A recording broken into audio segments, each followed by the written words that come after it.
Okay. Good evening. I call the meeting to order. Roll call, please. Commissioner Anderson? Present. Commissioner Cunningham? Present. Commissioner Mackin? Here. Commissioner Manier? Here. Tonight we're having a special meeting to open up the public hearing on the Parkside at Brisbane Village Precise Plan and General Plan Amendment. I'm sure you all heard about the Parkside project that's been discussed by the City Council for last year and a half. And last week we had the preliminary discussion on that. In this meeting tonight, we're going to have the public hearing on that. But before we go to that, I will ask to adopt the agenda by the planning commissioners. Any changes? Anything to be? Changes. I'll just make a motion to adopt the agenda for the meeting of Tuesday, July 18th, 2017. I'll second the motion. Okay, all in favor? Aye. Okay, so motion carries. Next item on the agenda tonight is a consent calendar, and we have two draft action minutes, June 8, 2017 and June 22nd, 2017. Normally the consent calendars are a routine unless someone in the audience or staff or the planning commission has any changes to be made. So with that caveat, I'd like to ask anyone any changes to be made today. No, I have no changes. Okay. So go ahead and make a motion to. I'll motion to adopt the draft action minutes of June 8th, 2017 and June 22nd, 2017 as presented. I'll second that. Okay, who's second? Commissioner Cunningham. Commissioner Cunningham. Okay. All in favor? Aye. Aye. Okay. So the motion carries. At this time, we'll open up the oral communications. Anyone in the audience who want to talk about the matters in the Brisbane or anything that's not on the agenda, the comments regarding the Parkside will be discussed at the time when we can come to that item. So anyone in the audience want to come before the commission? I see none, and we move on to the next item: written communications. I got these brochures from Sustainable San Mateo County. It shows the key indicator cost of living 21st annual indicator report. So all of you have got that one? Yeah. Okay. The next one is the LSI Law Seminars International Climate Change and Energy in California, September 11th and 12th, 2017. And that's going to be held in San Francisco Marriott Marquis Hotel. Did you get this one too? Mm-hmm. Okay. Is there any possibility that some of the planning commissioners can attend this one? Is there any cost involved? Sure, if you could just contact staff offline and we can make those arrangements. Okay, then some of you might be interested in this. I'd like to go. So, okay, is there any cost involved in this, or it's just a... Typically, there's a cost. We'll look into that when we figure out the I'd registration. like to go to that. Okay, we'll keep the commissioners informed, okay? Now we start the main topic of tonight, which is the public hearing on the Parkside at Brisbane Village Precise Plan / General Plan Amendment GPA-2-17. Some of you may have seen it on the TV, or some of you may be here last meeting. We did discuss this plan, and tonight is the public hearing on that. And what we'll do is we'll start with the staff will give a brief overview of the project, and then after that we will open up for the public hearing. So, pleasure. Yes, thank you, Mr. Chairman, members of the Commission. Tonight we'll go ahead and start with the presentation by the city's consultants, MIG. They'll give a brief overview of the plan. Then we'll wrap it up at a staff level with some of the specific recommendations to implement the plan. Again, this is an effort that's been ongoing for about the last 2 years, coming on 2 years or so since the council authorized this plan to be prepared, and we're really excited about moving it forward. With that, I'll turn it over to our consultant team. Thank you, John. And thank you, Mr. Chairperson, members of the commission. I am Chris Bainan, principal with MIG, the consultants on this project. I'm joined by Christina Paul, project manager on the project, and we're very happy to be here with you this evening. The course of events, in a little more detail than the director described. Essentially, what we want to do is go through what hopefully will not be too long of a presentation, but we want to give you a little more detail than what you might have received on June 22nd. And so the idea tonight... Chris, I just have one sort of technical. I've been advised that we have an issue with our visual on the broadcast this evening. So the audio is coming through, but the visual is not. I want to apologize for the audience who's present watching tonight's meeting, but we are on a call with our technical people. Hopefully we'll get that resolved as soon as possible. But I want to apologize for any inconvenience to anybody who's out there watching this evening. Thank you, John. Thank you. So again, we'll review in particular chapters 3 and 4 of the plan this evening. After each one of those, we would like to have time for comment with you all. So we'll go through a portion of the plan, which is Development Standards, Chapter 3, and then pause and have comment. We'll be able to go back to any page, anything you all might want to ask questions about or make comments on. And then we'll go into Chapter 4, which is Design Guidelines. Really, both of those are the guts of the document. I think you went over pretty well last time, the vision framework and everything that opens up. And then we'll, again, pass it over to staff to go through Chapter 5, again, at a high level, the administrative portion, and then open it up further from there. So the objectives here this evening, you can see on the screen, really what we want to do is move toward, hopefully, a commission recommendation on the draft plan and general plan amendments to City Council this evening after hearing all of your comments as well as public comments. So briefly, as far as recapping the public workshop on June 22nd, the staff, I think, did a very good job of going through the planning process and the different milestones and giving you all an overview. And again, questions were fielded both from the Planning Commission and the public on that evening. So the chapter again is divided into, the plan is divided into 5 components. The first is introduction and overview. The second is a land use and community design framework. Essentially, this articulates the vision and what are we trying to achieve here, and identifies these key areas of the plan that we're going to go into further detail in a moment here.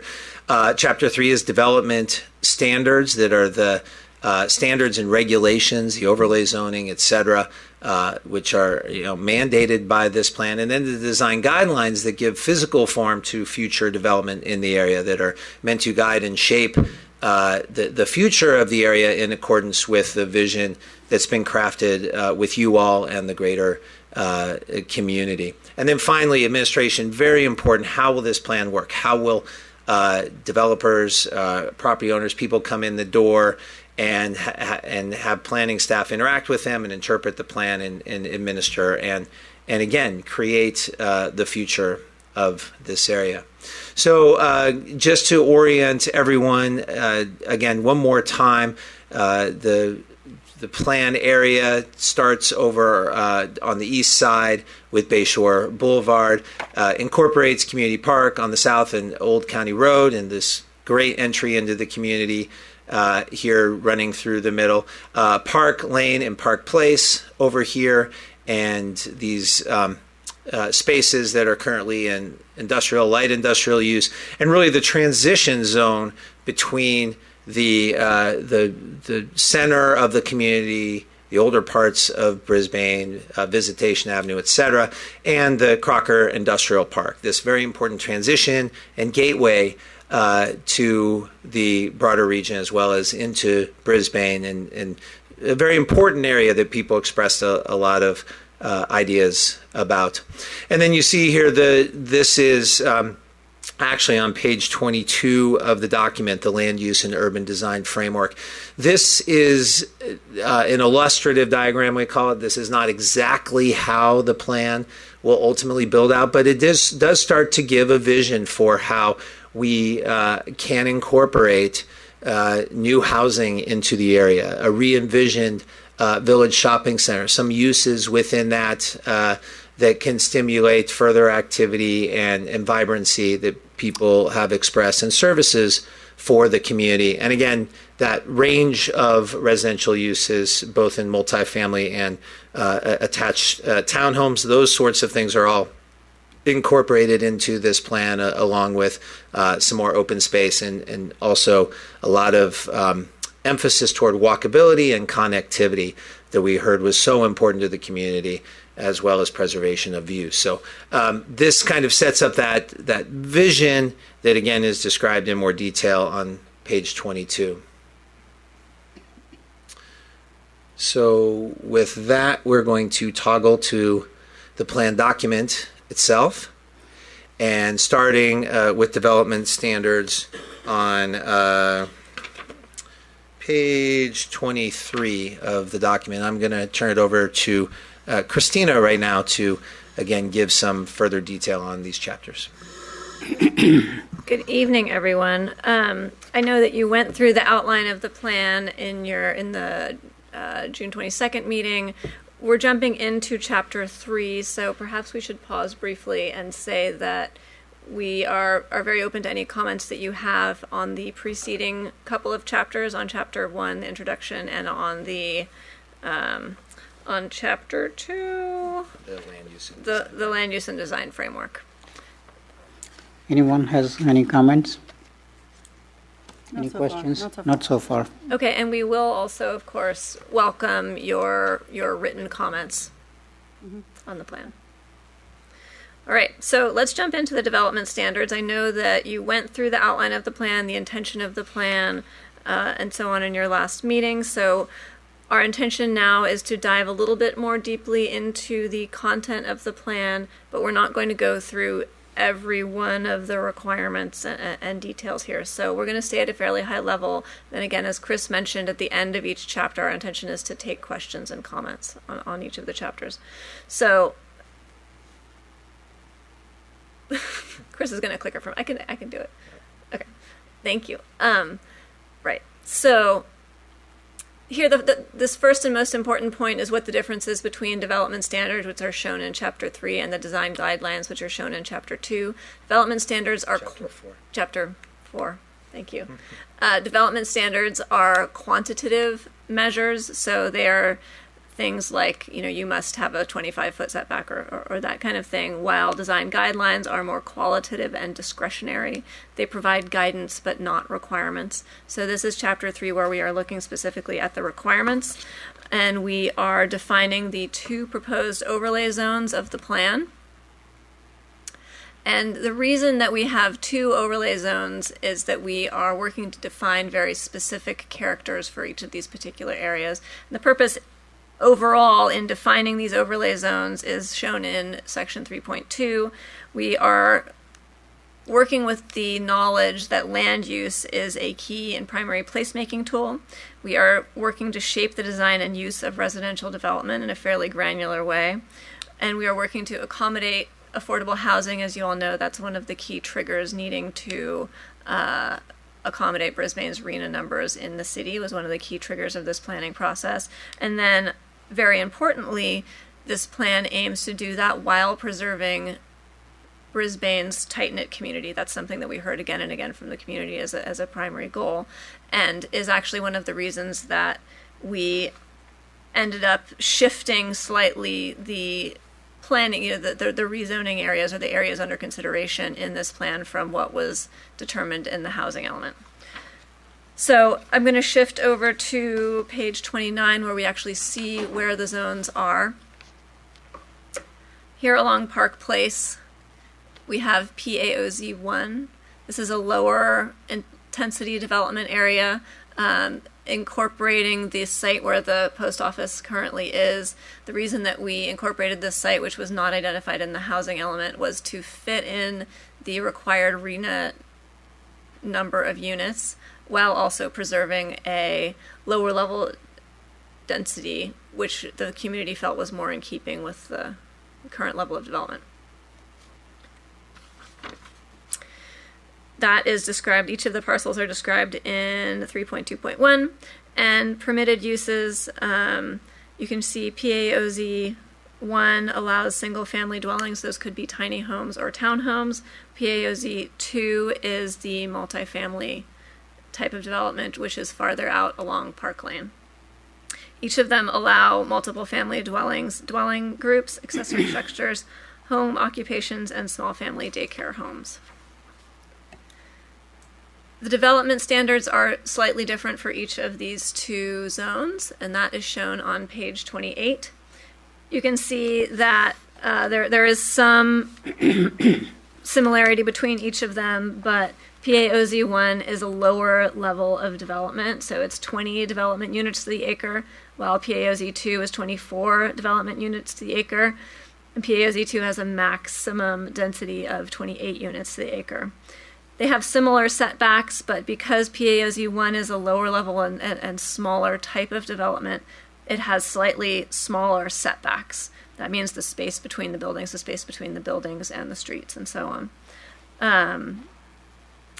PAOZ 1 has a shorter by a couple of feet building height maximum at 38 feet, while PAOZ 2 is at 40 feet, which is lower than the current zone. And it's important to be clear that these overlay zones don't erase the current zoning. The property owners of the current properties can continue to use the light industrial zoning while these zones are overlaid on top of the property, so it gives more flexibility there.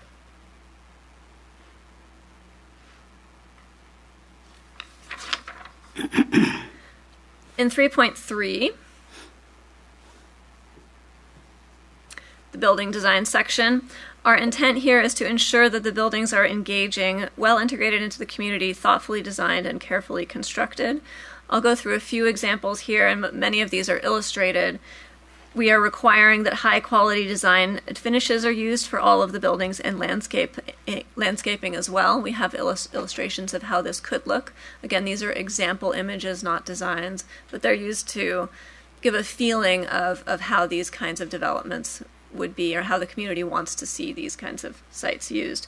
We also want buildings to be accentuated with architectural features and landscaping. Really what we're doing here is working to create guidelines that will shape development to be of a high quality and in keeping with the rest of the community without being extremely prescriptive in terms of architectural style or particular size, particular heights, and those kinds of things. So there's still some creativity, which is reflective of the current development in Brisbane, but we're also asking for very high quality development with granularity and so on. So even though some of these buildings would be larger than what is existing in town now, in large part, they will still have a feeling of intimacy and elegance. Are you going to have the same heights for all these buildings, or are you going to play with the variation of the heights also? There are requirements for building articulation. That's step backs in the front of it. And we also encourage height variation, but it's not required. Because the thing is, if all these buildings are the same height, then it, from the architectural point of view, I think you need some kind of a balance there, some lower, some higher. Sure. Well, certainly between the different zones, there will be variation. Also,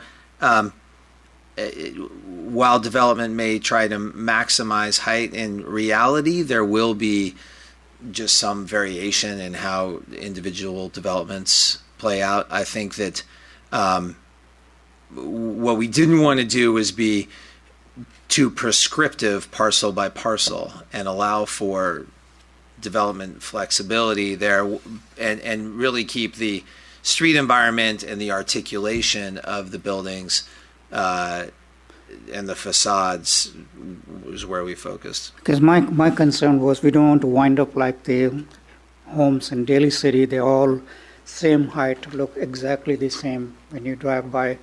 And to me, if you're going to create something like this here, it will not visually will not be very attractive. So we need to look at that too, and maybe different design elements also. Not all the buildings look the same.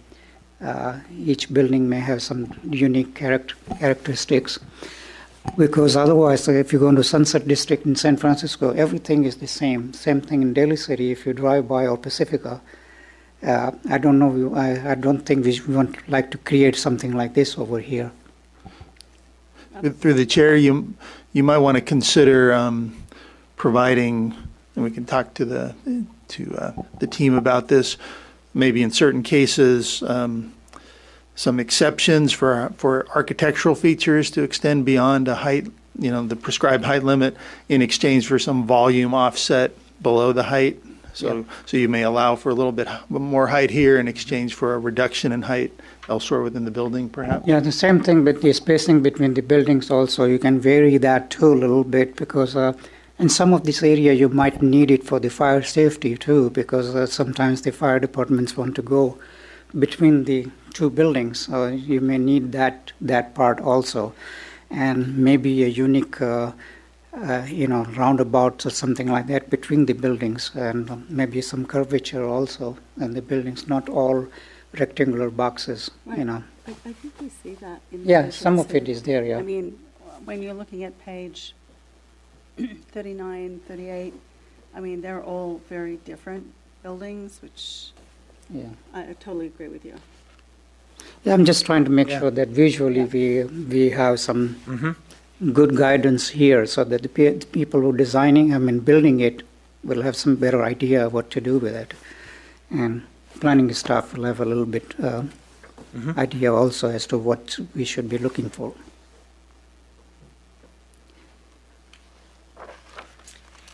All right. I'm going to go on to page 32. Oh, well, sorry, I'm sorry. Not. Whoa. Sorry, I'm not pushing anything.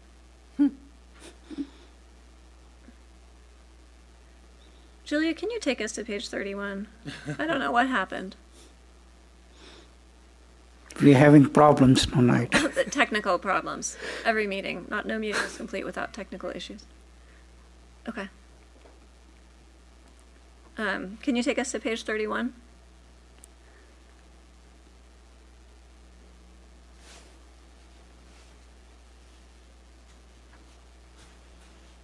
Thank you. We have two simulations. We call this a simulation, a visual simulation of what the site could look like given the requirements that we have in the plan that we're proposing. You can see in the upper left-hand side, this is what Park Lane looks like currently. There aren't any sidewalks. You have these large, flat, fairly nondescript industrial buildings, and given the guidelines that we're putting forward in the plan, this is the kind of future that we would be envisioning for this site, where you would still have your mature trees, you'd also have walkable sidewalks, you'd have bike lanes, you'd have parking, and then you'd have distinctive and attractive housing on the one side of Park Lane. Mm-hmm.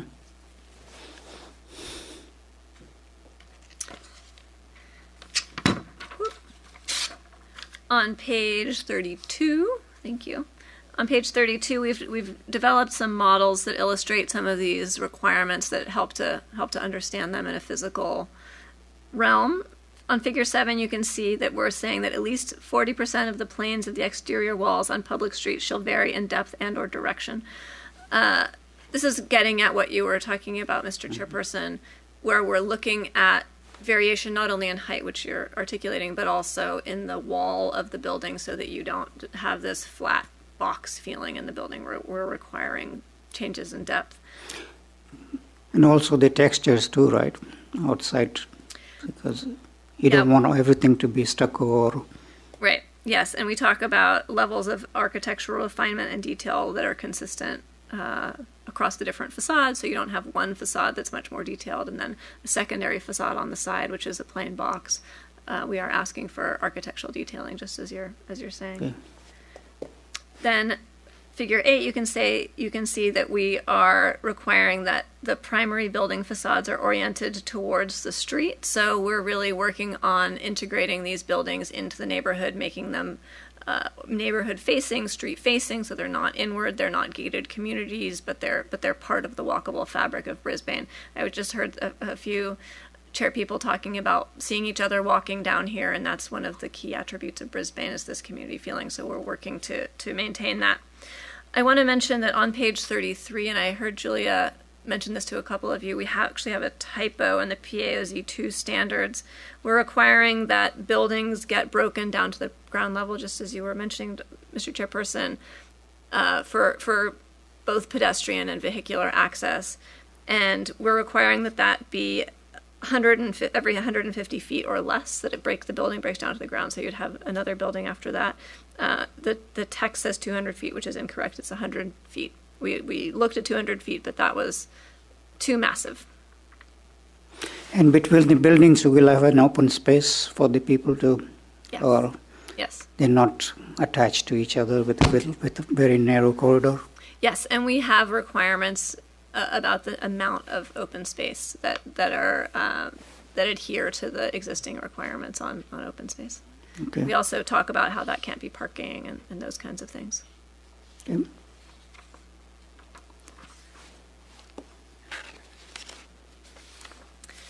That was a very timely question. Section 3.4 is about site design and on-site parking.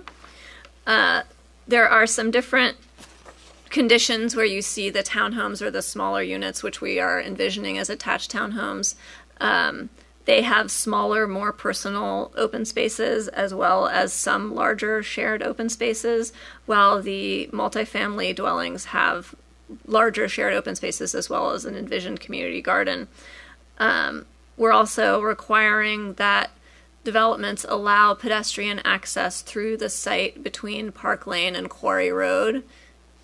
That's in here, where we're also looking at a community garden to really work to knit together this residential district with the rest of the central Brisbane residential district, as well as beginning to tie in with the, now I'm forgetting the name, the upper, the hills, Northeast Ridge.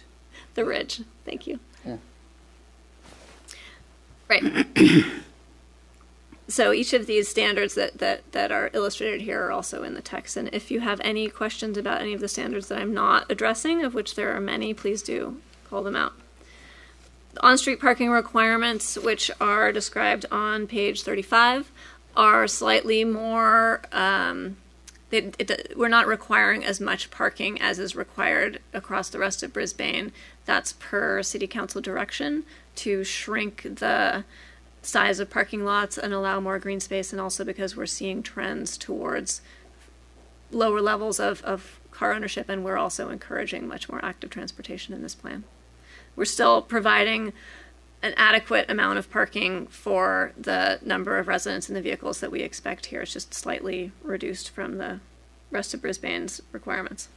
We're also requiring that parking lots be located not in the front of buildings and developments, but behind them. So when you are walking down the street, you have a nice building next to you rather than an ocean of parking. We're also outlawing or prohibiting oceans of parking and requiring that parking lots are well designed and integrated into the environments and have permeable paving and adhere to the current groundwater recharge and other low impact development requirements.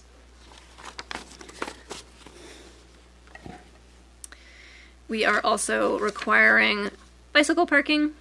We are not directly requiring bicycle parking in PAOZ1 because we are requiring parking garages for each of the units, so they will have parking for their bikes in that space as well. Although we are requiring long-term and short-term bicycle parking in the multifamily. So you can see illustrations of these different kinds of bike parking. The top picture shows you what long-term parking looks like. You can't really live in an apartment building and lock your bike outside all the time because it's less secure and folks just don't want to leave their bikes out year in and year out. So we are asking that developers provide indoor secure bike parking for residents.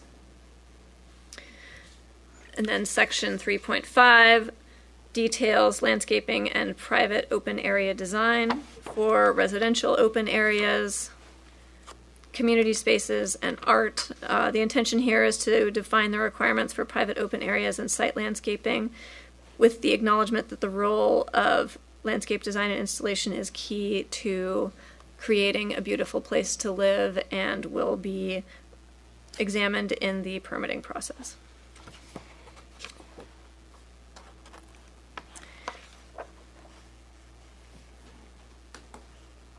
Did I go too far? I have a question, a couple of questions came to my mind. May not be related to what you're talking right now, but one is the screening of the air conditioning and all that. Do you have any standards for that? Because that will be very important too. And the other part is, when you're going to have the transit system here, like buses and all that, are you providing any areas where there will be a bus stop so that it can be, little cul-de-sac or something of that sort? We are, okay, the first question. The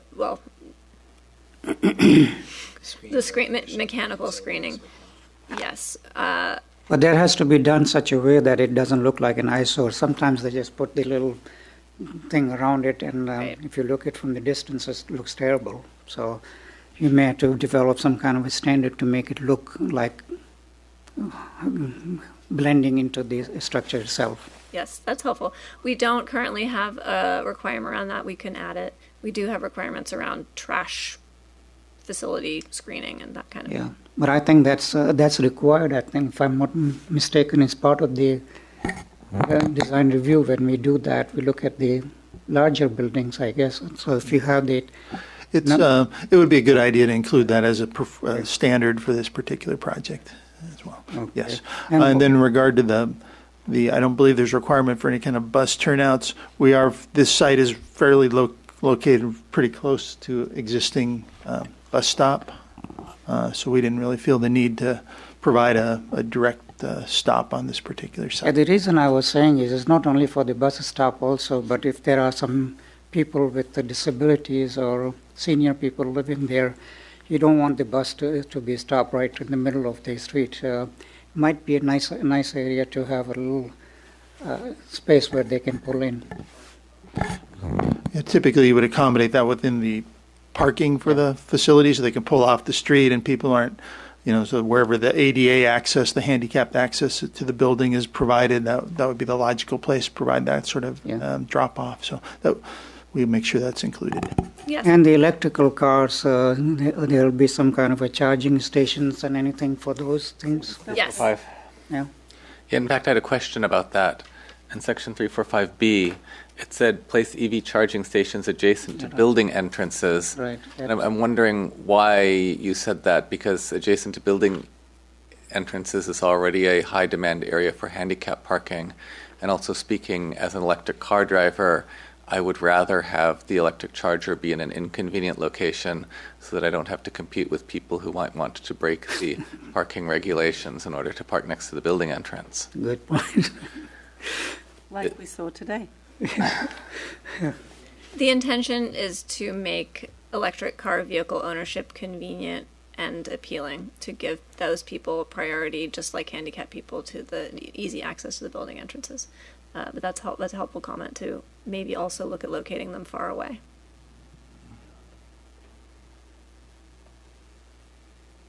Yeah, there's certainly kind of changes if, as a body, you collectively want to make those changes. That's certainly an opportunity this evening to make those kind of modifications. And also the internet ready and all that stuff, the new technology that's, I'm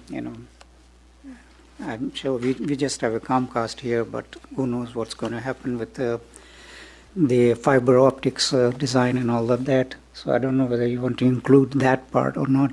because that's coming pretty soon. Well, Fiber this optics. comes up every now and then when I'm talking to people, and one example is there's a service in San Francisco that's very popular called Sonic, and they're not available in Brisbane because the Demand is not. facilities here are too small, and I don't really have any idea what level of an effort it would take to bring that in, if that would be a parkside sized ask, or if it's much bigger than that. Well, you can include the parkside as well as ridge, then it will be a pretty big chunk of. Well, I'm not talking about the customers. I'm talking about the facility cost, Yeah. because I don't think that AT&T is inclined to. Well, if do they have enough work that customers, size. then they will bear the cost, you know. Yeah, It's all supply and demand. perhaps Yes. for a future consideration. Yeah. Yes. Okay. Okay. And also the parking, you're going to use the current parking standards in that, but nowadays the trend is to use more compact parking than the bigger, the standard size. So is there a percentage you are allowing that, or what in your design? In terms of the parking space, Compact versus the regular yes, cars? we have those dimensions written No. down on page 36. But in terms of the percentage, what for a particular type of building, for example, the single-family homes that are larger versus the ones that are smaller. We haven't described the number of compact spaces, but we could add that. What we've done is we have required spaces that we feel are conservative in terms of parking space sizes to minimize the parking lot size as a whole, while also providing the needed number of spaces. Yeah, and this question is also off the topic right now, but do you consider anything to block the wind? Because Brisbane gets very windy. So in this area here, are there any kind of features that you're going to include so that it minimizes the wind impact? We don't have wind blocking in the plan. We have solar access requirements and regulations, but we could add wind. Maybe some kind of a landscaping such a way, the trees, that they can block the wind.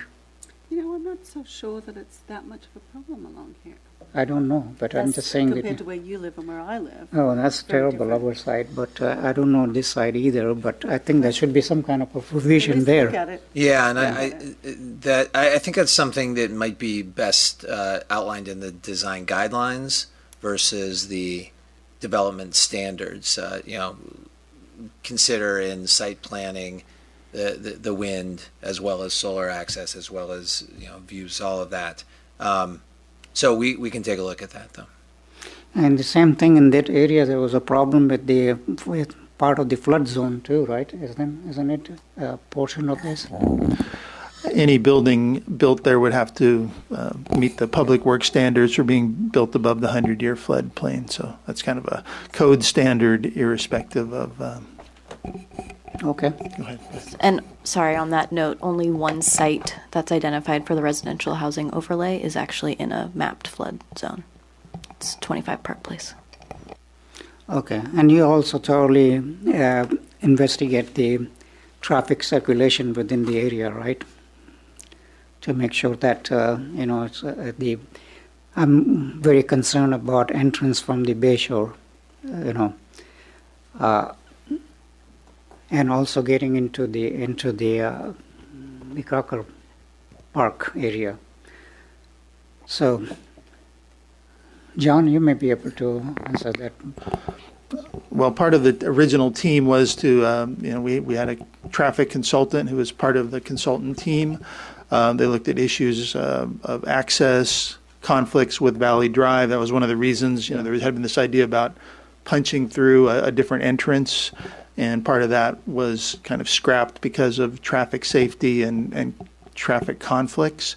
In terms of capacity of those roadways, Park Lane, Parkway, they certainly have adequate capacity to support the kind of traffic volumes that come out of this scale of development. Was there any sort of LOS or vehicle miles traveled study done on those areas? There was not a LOS analysis done, level of service. Or miles traveled or anything equivalent? Vehicles mile traveled, no. It was just all safety. It was just all done on a safety. Safety and general circulation. The cars coming in and out, and the potential for disaster with more traffic there. Truck conflicts Right. and curves, safety of visual kind of conflicts potentially of intersections. Yeah. Yeah. One more question I have is regarding the senior housing. What's the provision of senior housing in this particular plan, and how are you going to address this senior housing? For example, the disability issues, elevators, and all of that. So, which area will have those provisions? There's no requirement in the plan for dedicated senior housing. That would be a next step in the process if there was a developer interested in developing that kind of housing. Mm-hmm. But in the housing that you currently have, they will meet these semi-ADA requirements like elevators and. Yes, we require that all of the facilities meet ADA requirements. Okay.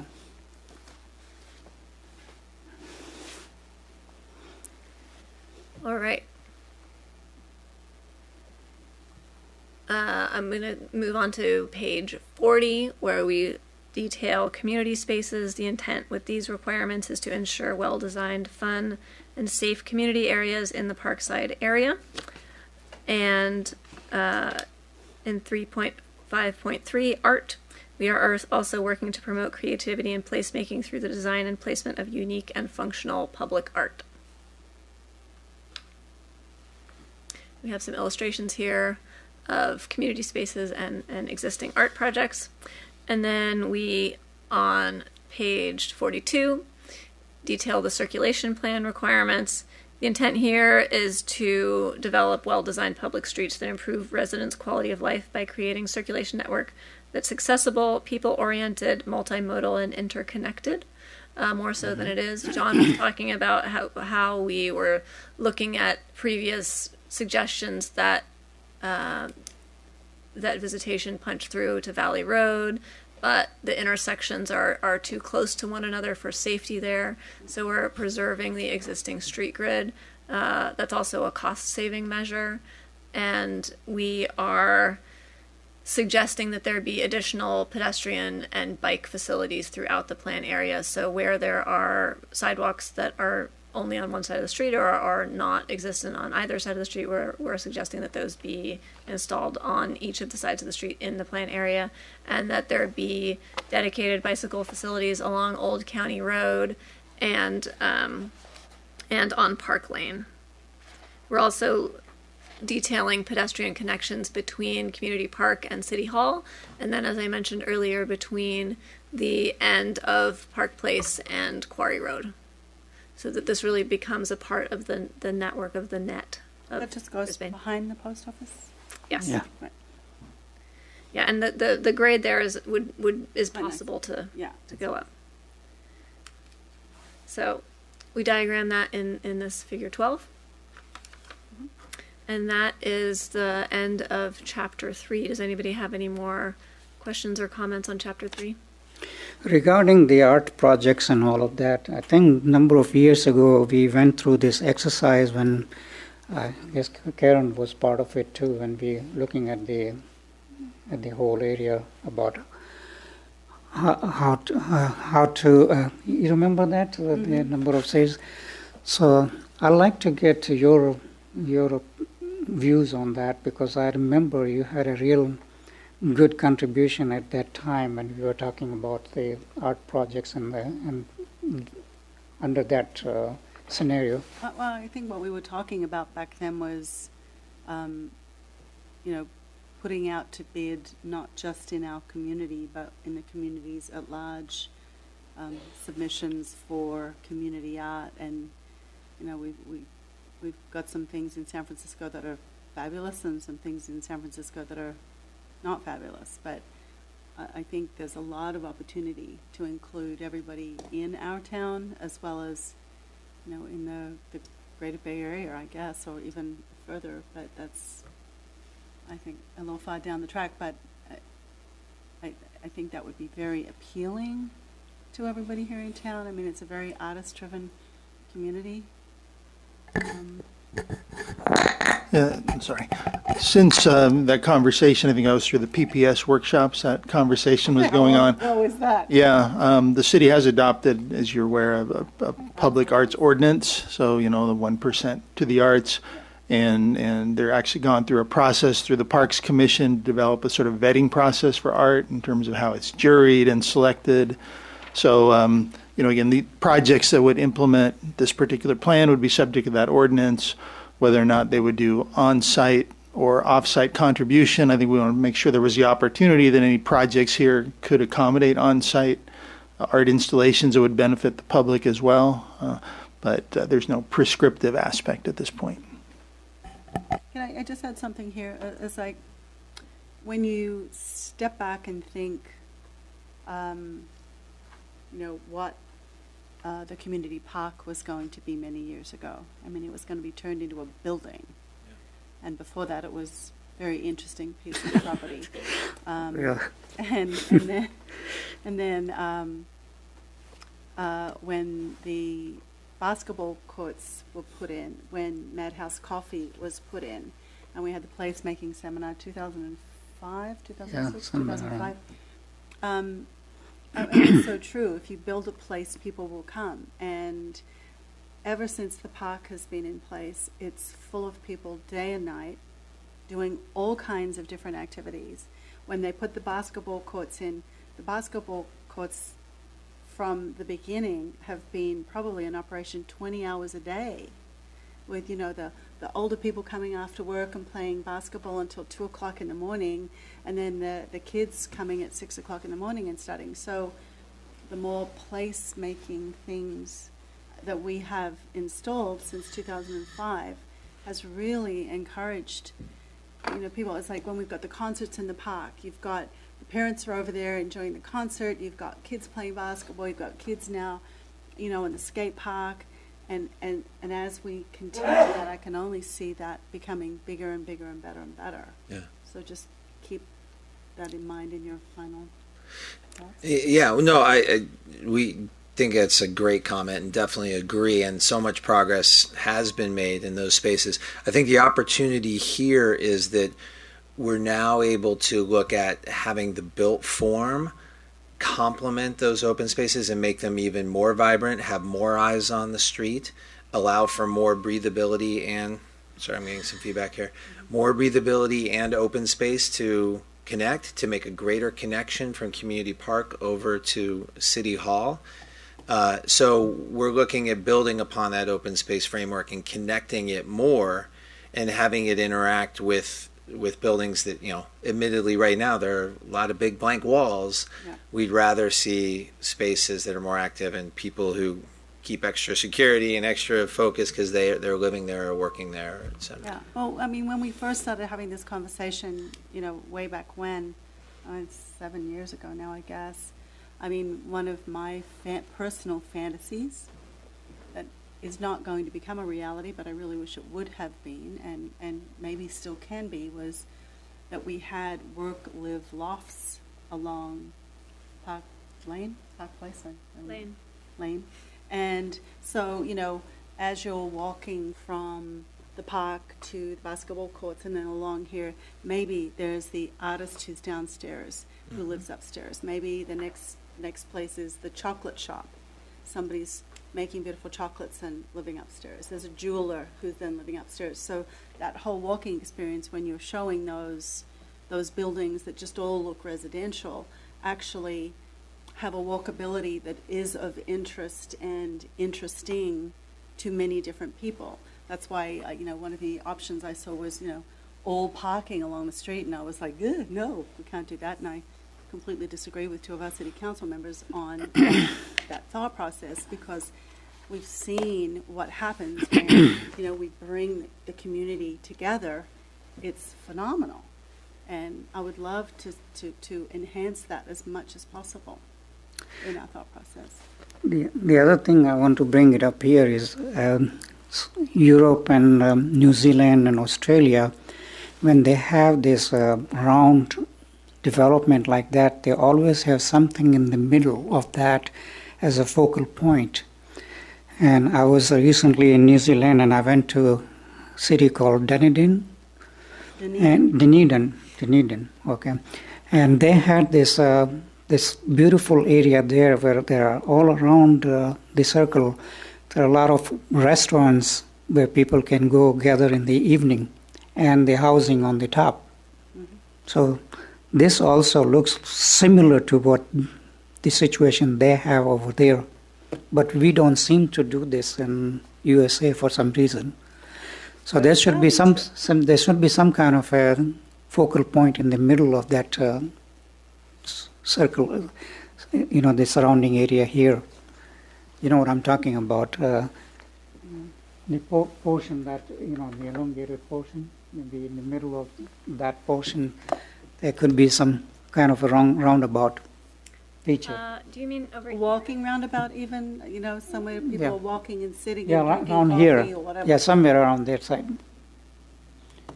Just more you make a place, people will come, they will gather, they will sit, they will talk.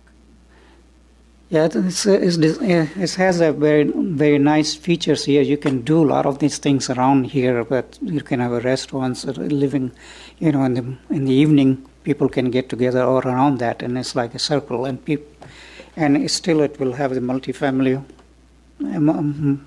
housing. So there is a potential to do this over here, Just kind of as a way of background, again, another piece of the original consultant team was an economic consultant, and the idea of mixed use and that whole concept of live, work, and mixed use, and some of the work showed it would be a little bit the economics of making that happen at this very small scale are somewhat challenging, and the council had some concerns about the additional building height to allow for, say, ground floor retail or ground floor shops, and still achieving the densities we need to achieve under the housing element.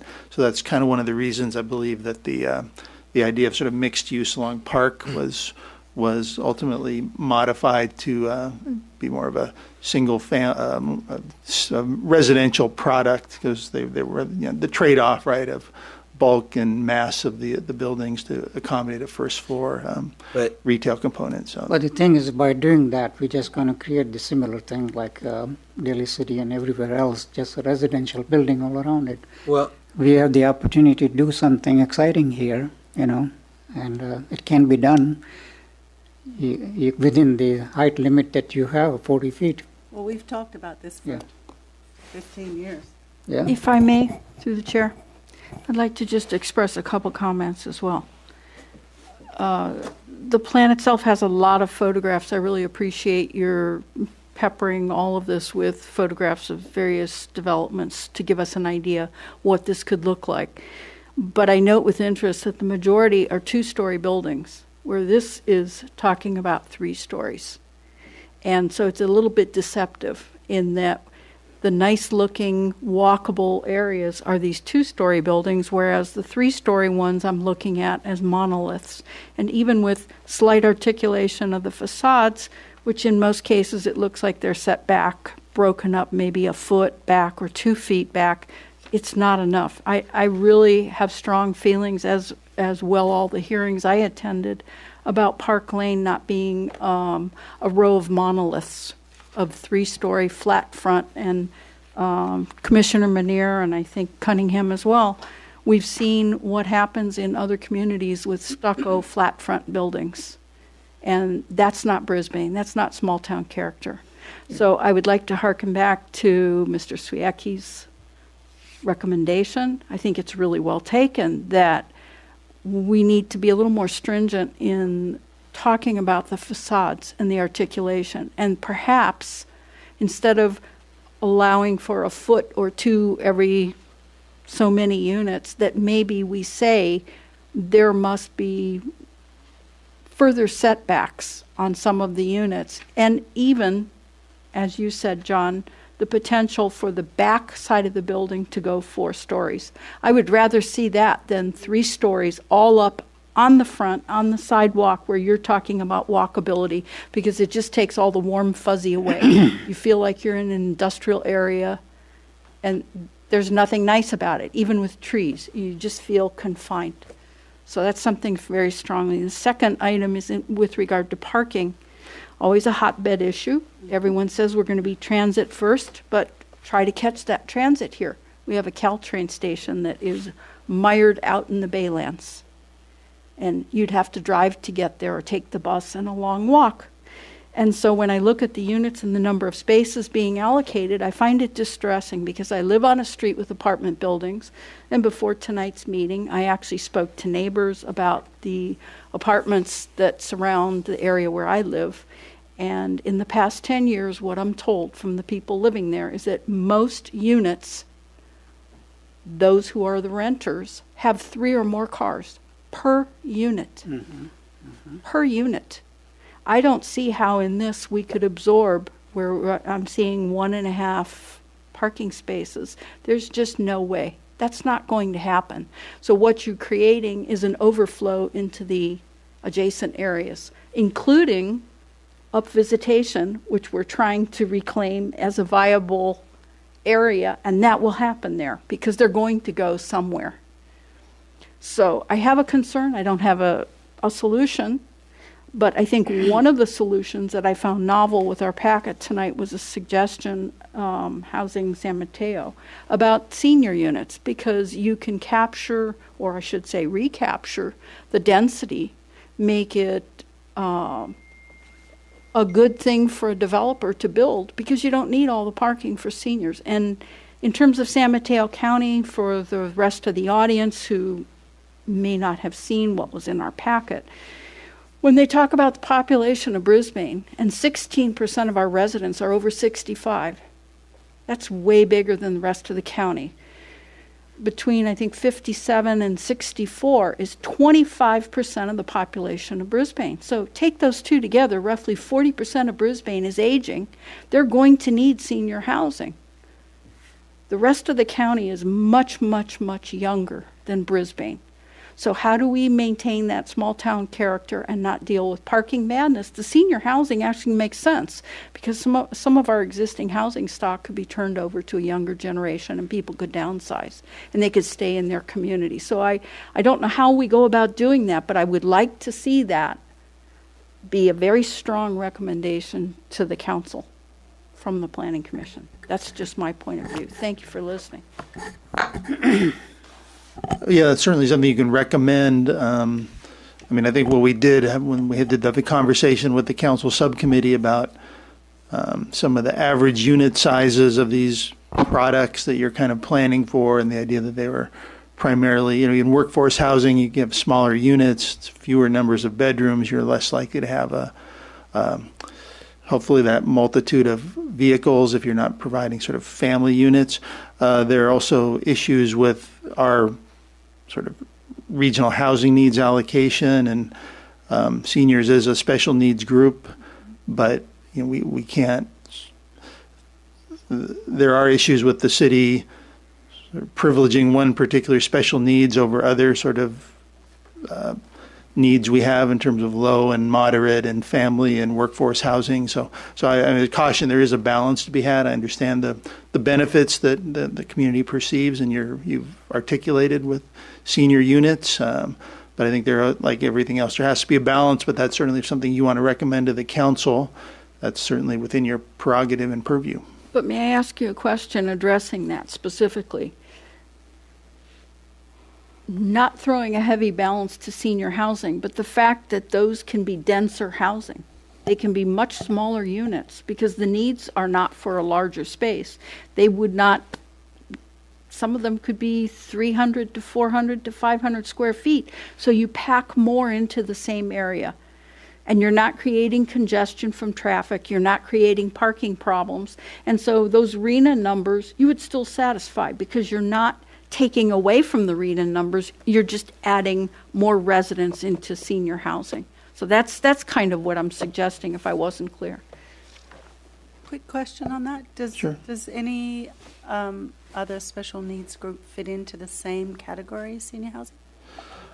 Well, I think the question is if, Sorry to get you guys off. and maybe, I think MIG has a lot of experience with this too, the idea of when they talk about some of these prototypical units. I know Chris or Christina, you want to sort of talk about some of the thought process when you talked about the prototypical units that kind of are applied to this property and some of the size and what you were sort of looking at. I think it might help because I think we were trying to, at the direction of the council, trying to provide a fairly relatively compact unit size that would have less of a parking demand, less likely to generate, and again, it's a trade-off. We might be less accommodating for larger family needs based on the kind of prototype. So maybe I'll let you guys discuss that a bit.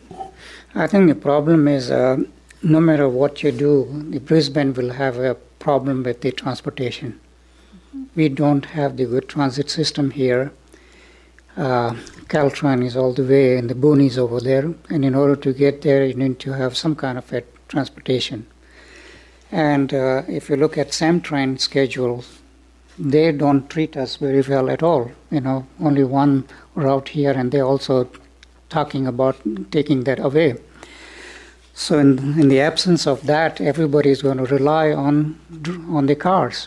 And if we say that we're going to have the transit-oriented development here, it's not possible. Not in California in general, because we are not transit-oriented at all. Caltrain goes from nowhere to nowhere if you're working in this Silicon Valley. So all the time I hear people say, oh, we're going to have a transit-oriented system and we can build everything we want and we won't have any problems with the traffic. That's not true. As you heard from Commissioner Colin, that people already have 3 cars per apartment, and that's going to be a norm, no matter where you, whether it's Baylands or over here. So we need to consider parking very seriously. We need to have some kind of a parking provision. City itself doesn't have enough parking, and this issue came before the Planning Commission a number of times, as you probably know, in the past since I've been here. And this area here, if you're not going to provide the adequate parking, what's is going to happen is they're going to bring the cars in the downtown area, the other areas of the city that already there is not enough parking there already.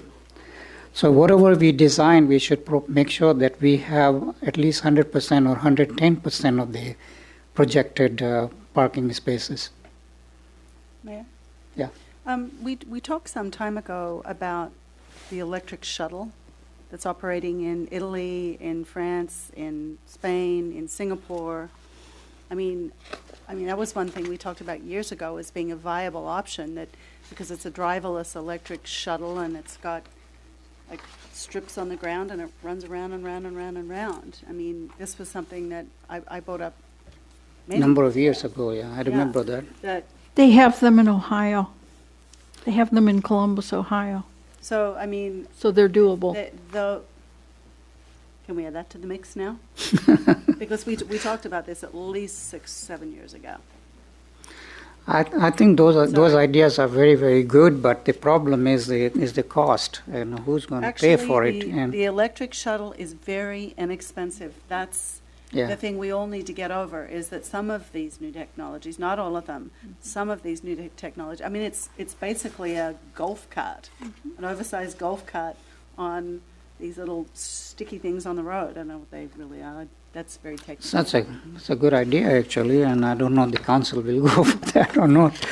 But I think one of the items, I'm not sure if Julia is going to talk about it later tonight or MIG will, this idea that again, another component of this plan that the council had some interest in is identifying additional community benefits that might be achieved through a project like this. So I think what you're talking about there is something that might, in exchange for some sort of right or some additional development, whatever it is, if the council wants to look at sort of what additional community benefits above and beyond serving the project could be provided. Maybe that's something you want to consider as a community benefit that the council might want to consider down the road in exchange for some relief from a standard or what have you. That certainly could fall in that category.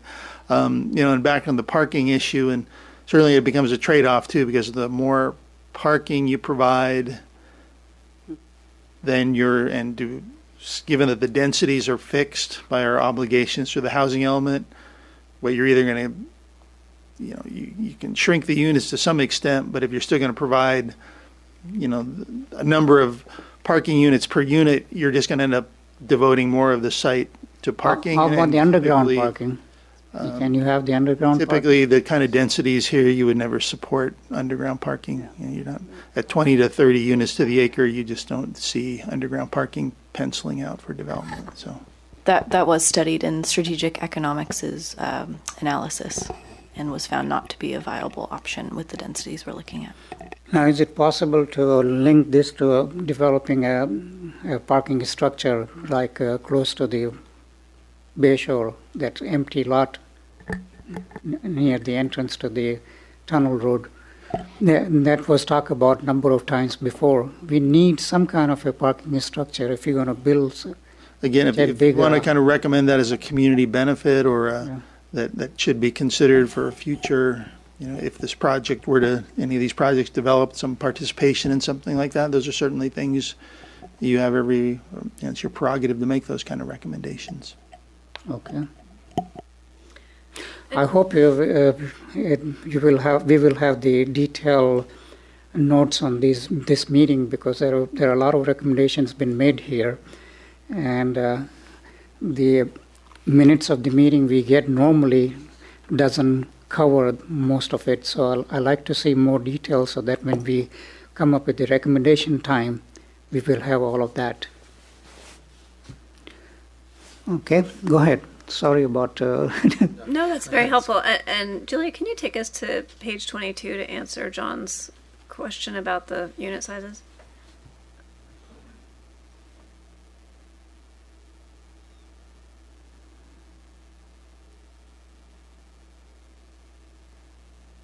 So this diagram details the unit sizes that we planned on in this illustrative diagram. The townhomes are at between 1,000 and 1,400 square feet. That's an average. That's statewide. Those are fairly generous sized. These would likely be market rate or at the upper end of affordable, but these would be family homes, so they are larger and they would have integrated parking. The smaller units that we have spoken about in a number of sessions on this plan are down here on the old post office site. And we actually, as I mentioned earlier, incorporated this site and put units on here just so that we could take some of the density out of the Park Lane developments. And so these units are 700 square feet as we drew them. Then the multifamily housing is an average of 900 square feet per unit. So then you're going to get a variation in unit sizes. You could have studios, you could have 1 bedrooms, you could have 2 bedrooms in there. The developer will balance that out according to market needs. And our intention was to provide some family housing, not only small unit housing.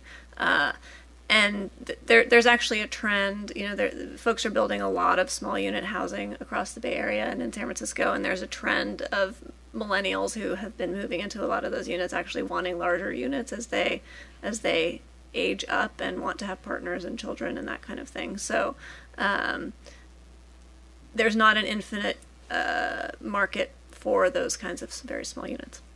And the problem is another problem is affordable. Nothing is affordable in Bay Area anymore. If you look at the per square foot cost of that, even 1,000 square feet is going to be at least 600,000 plus to build it. And if you're going to market it, it's going to be 800 to 900,000. So that's not affordable. Can I ask a quick question? Go ahead. Yeah. So with these really small units, you've got 1 person, 1 car per unit.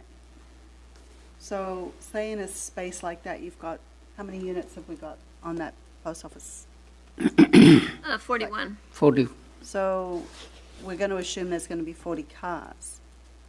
So what, this is always my question. So it's like, we've got 40 small units, we've got 40 cars.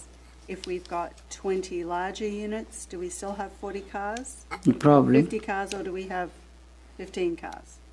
What are you seeing? What are we seeing? Probably have more, because more people will be living there. No, not in a two-bedroom. Yeah, we have all of the parking ratios here. So for 41 units, we have 62 parking spaces. Got it. And the number of parking spaces is correlated to the number of bedrooms. Well, that's not realistic, though.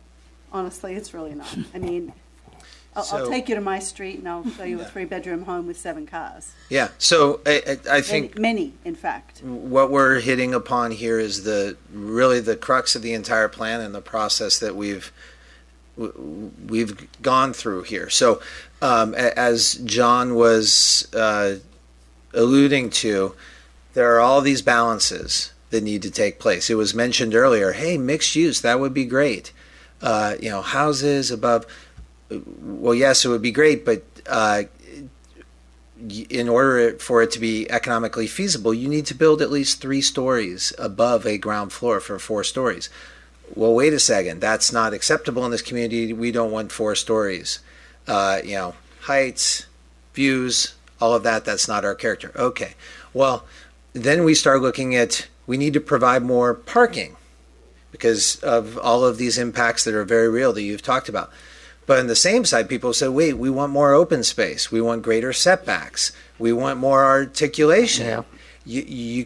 You can't provide all of that if you're parking the site in all of, these ways that we're talking about. So what slide 22 does and what the program has been that we've put forth here is attempt to marry these things in a way that we feel is responding to a lot of different things and moderating in a number of ways. There is not mixed use on this site, but there is a mix of uses. It's not horizontal, it's not vertical, it's horizontal. And in doing so, we've tried to create a rich open space and connectivity network and pathways in order to connect it in ways that respond to what you were talking about, the square in Italy or whatever it might be, and creating that vibrancy and sense. The economic feasibility of the amount of retail, the types of housing, that's where these points of tension all are that have led us to arrive at these recommendations. And as John said, it's certainly within your purview to say, you know what, that's all good, but I recommend more parking in here than the ratios that are currently put forth. And, we can then take that direction. But that, I just wanted to provide, more of the background and rationale as we have arrived at where we've arrived at through a lot of discussion and process with the community. Yeah, but one thing you could do is, depending on the parking needs and all that, you can play with reducing the number of units that you have. It's not a set figure. Is the That's council what Rena council knows, has? though. Yeah, just remind you, we have an obligation under our housing element to provide a certain yield here. So no, we do have a floor of residential units we need to achieve on this property. We can't just Yeah, but the ratchet thing- down the density or ratchet down the numbers. But the housing element was for the entire city of Brisbane, so it's And not it identified this particular site to provide 228 units. We did Okay. do that. Yeah. Is there anywhere else in Brisbane that we could have like an off-site parking is there any other spaces like, I've talked about under the bridge several times, I don't know if that's even remotely feasible, but it's walking distance to all of this stuff? I'm aware of conversations, one of the sites across from the Brisbane Inn, there was some conversation about a structure You brought up other opportunities or potentials here at the entrance of town. Whether or not that's really what you want in the entrance to town is another story. A remote location, like under the freeway or what have you, that's kind of another issue. So the only internal site I've ever heard is the one across from Brisbane Inn. Yeah, that's been talked about for a long, long time, and at one time they were planning. planning. Be happy with that. Yeah, I don't think that's going to materialize. And just to add to that comment, from a market and development feasibility perspective, no developer would build on any of these parcels. And from a market perspective, it would not be sellable for them to say, oh, by the way, and you park across town in a structure. No, I was thinking more of from the commercial perspective. Yeah, and so that's from the residential side. Here, or go to the art galleries over here. It's 2 blocks to walk. Yeah, not for the residents. Understood. And then from the resident or from the retail commercial perspective, as a designer, Bayshore, if it's on the other side of Bayshore, that's certainly a barrier. Where you see structures like that work are within kind of more grid-oriented, more dense downtown areas that have a parking district, and then you have all this connectivity that takes you to places. When you have big gaps, like a big roadway like that, and something to overcome, it just does not work to say, hey, will you park down there and then walk up to Visitation or even across the street? We considered it. We entertained. We weren't letting anything constrain us. And as we whittled it in, we didn't think that was a good recommendation to put forth for you all. Could I just add too on that point? It was proposed in Alternative C, which a year ago was considered by the council at 2 workshops. It was a much more dense alternative, obviously, but that allowed inclusion of a parking garage, essentially, right in the commercial area.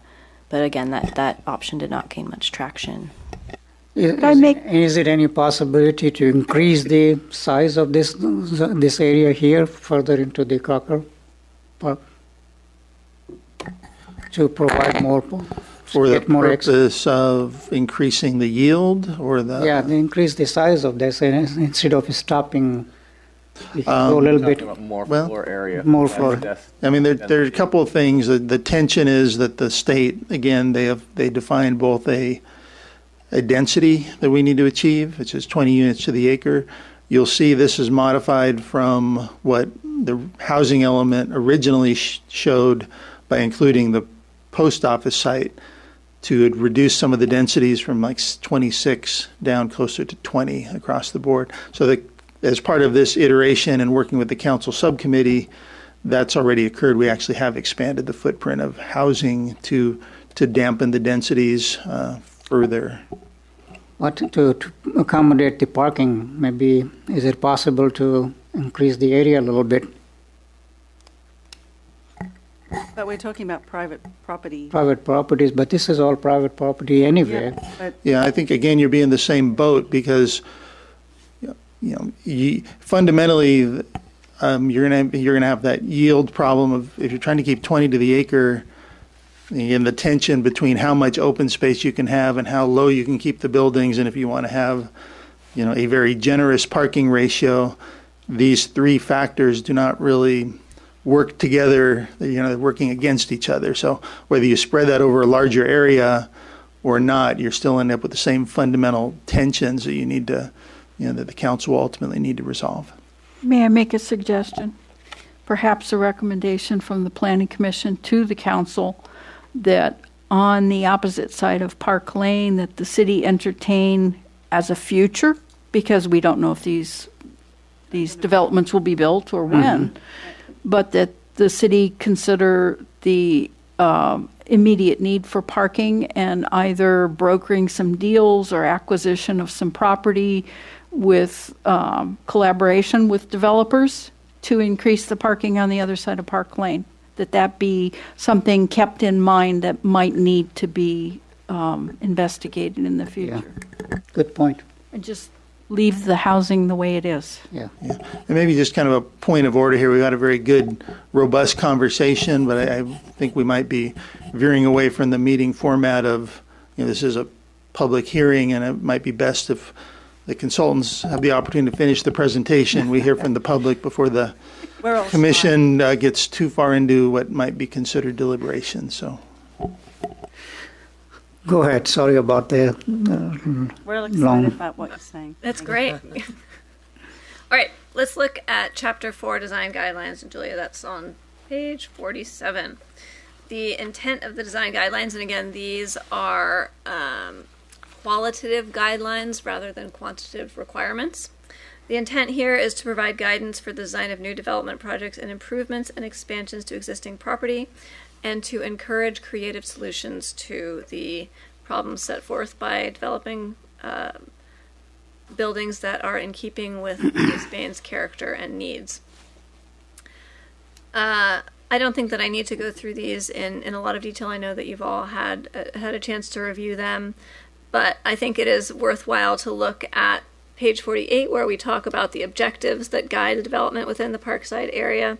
That is to ensure that all new commercial uses are additive to the Brisbane community and serve the Brisbane community as well as workers and visitors. To ensure that land uses adjacent to new residential development are compatible and integrated into the community fabric, and to orient commercial uses where they will be most successful. To ensure that all land uses are located, sized, and designed so they will be fully utilized and economically viable. This gets back to what we heard back from our economic consultants. So I think it's worthwhile at this point to point out that we are proposing an overlay zone change for the residential areas of the planning area, but we are not proposing any zoning changes for the commercial area of the planning area. We are presenting a vision for what we have heard from the community that the community would like, but that does not involve zoning changes at this time. But what I want to make sure that that commercial part is still there, because I don't want just the residential to be the focal point here, and we forget about rest of the project. Yes. So they have to be tied together. Yes. That's exactly what I think Yeah. we'll be discussing that as the presentation goes on as well, how the general plan amendments would address commercial area redevelopment. Yeah, we need We'll get there. interconnect both of them. Right. Yes.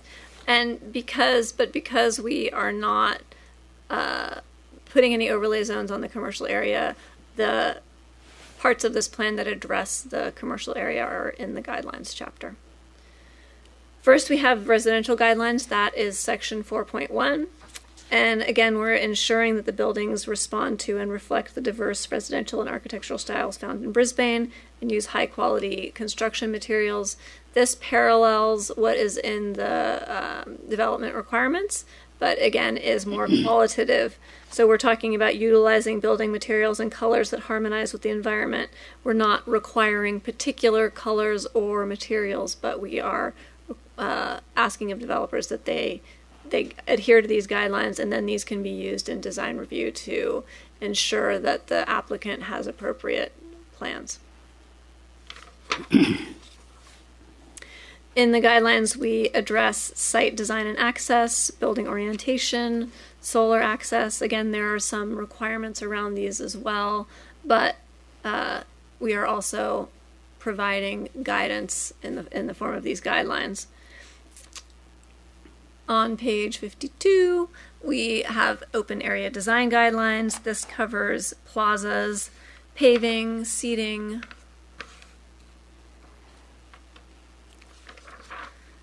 lighting, shade, plant selection, and landscaping. Some beautiful pictures. Yes. No palm trees. And also art. Section 4.2, as I was describing, details the guidelines for commercial development. So the guidelines are intended to promote the redevelopment of commercially zoned parcels in the Parkside area into a thriving multi-use commercial center featuring regional amenities, dining, and experiential retail establishments. That would be successful given the economic analysis that our consultants did. Then again, we go through site design and access and building orientation and so forth that are specific to these sites, and talk about the best ways that we envision this working. And here on page 59, we have a visualization of this site. What we were hearing from our consultants, as Chris was echoing, is that the mixed-use development, you have to go a lot higher than we are hearing from the community is appropriate in Brisbane to get this kind of development to happen. Also, often developers don't expect to be making any money from the mixed-use part of the project because they tend not to be as commercially viable. We were also hearing that there is a limited market demand for commercial, retail, restaurant, and so forth in Brisbane, just because of its geographic location and because of the number of rooftops that are here. So this is in previous plans or in previous presentations that I know you guys looked at, but a pharmacy requires 18,000 rooftops to be viable, those kinds of things, and Brisbane just doesn't have that kind of population. So what we are specifying here are uses that we believe would be successful. Although because of community desire for a grocery store, we added that to the mix as a piece of the visioning part of this plan. So these guidelines go through solar access and shade structures, open area design, plazas, paving, seating, like the residential guidelines, but specifically for the commercial areas. And then we also look at the Bayshore Boulevard frontage. And the intention here is that the frontages of public and private properties adjacent to Bayfront are well maintained and present an attractive and welcoming gateway to Brisbane. This gets back to John's point of whether or not you want a parking lot right there at your key intersection of town, or if you want to present a gateway of another sort.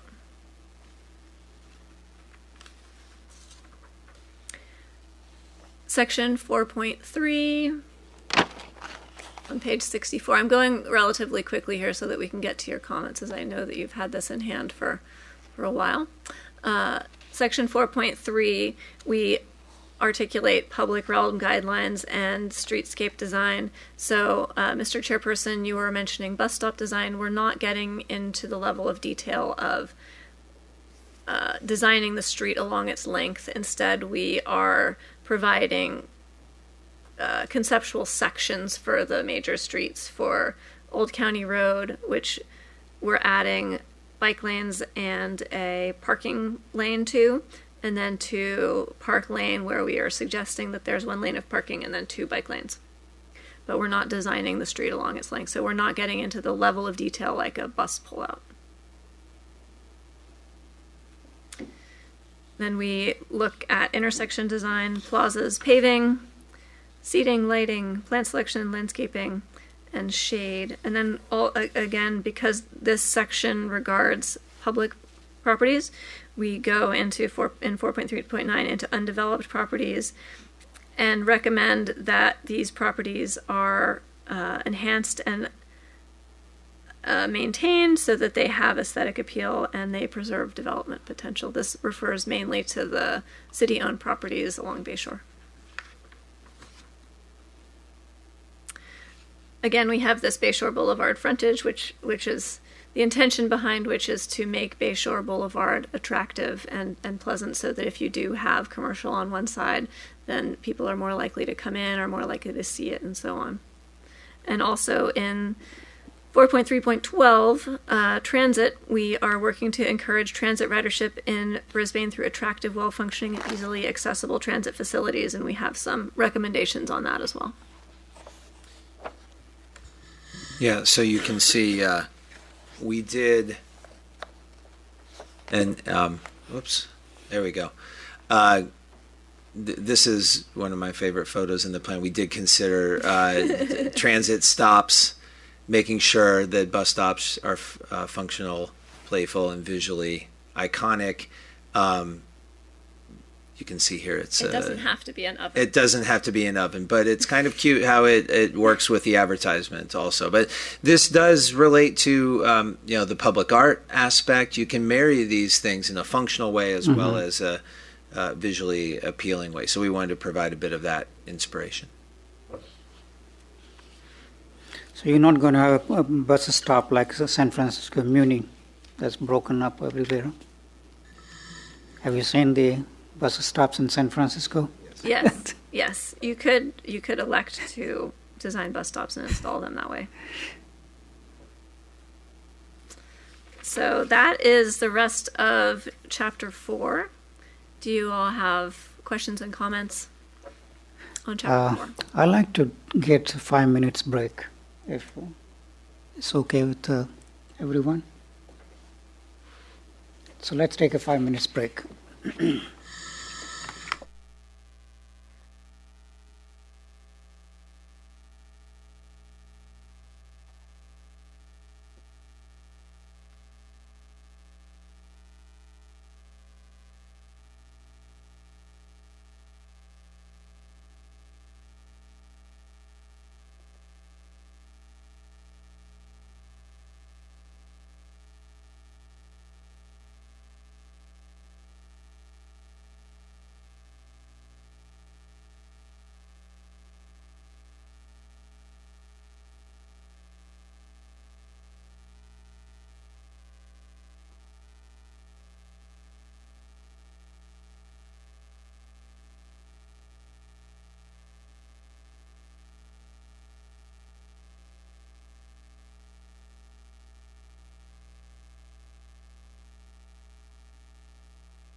Testing 1, 2, 3.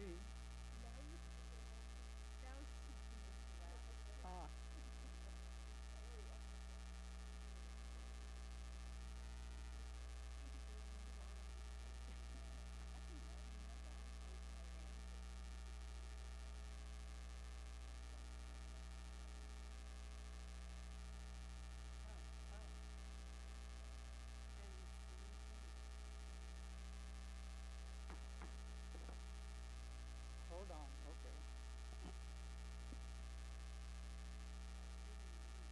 Bad? I was reading the news. Was that bad? Better than checking Facebook, that's what I think. I was reading the news.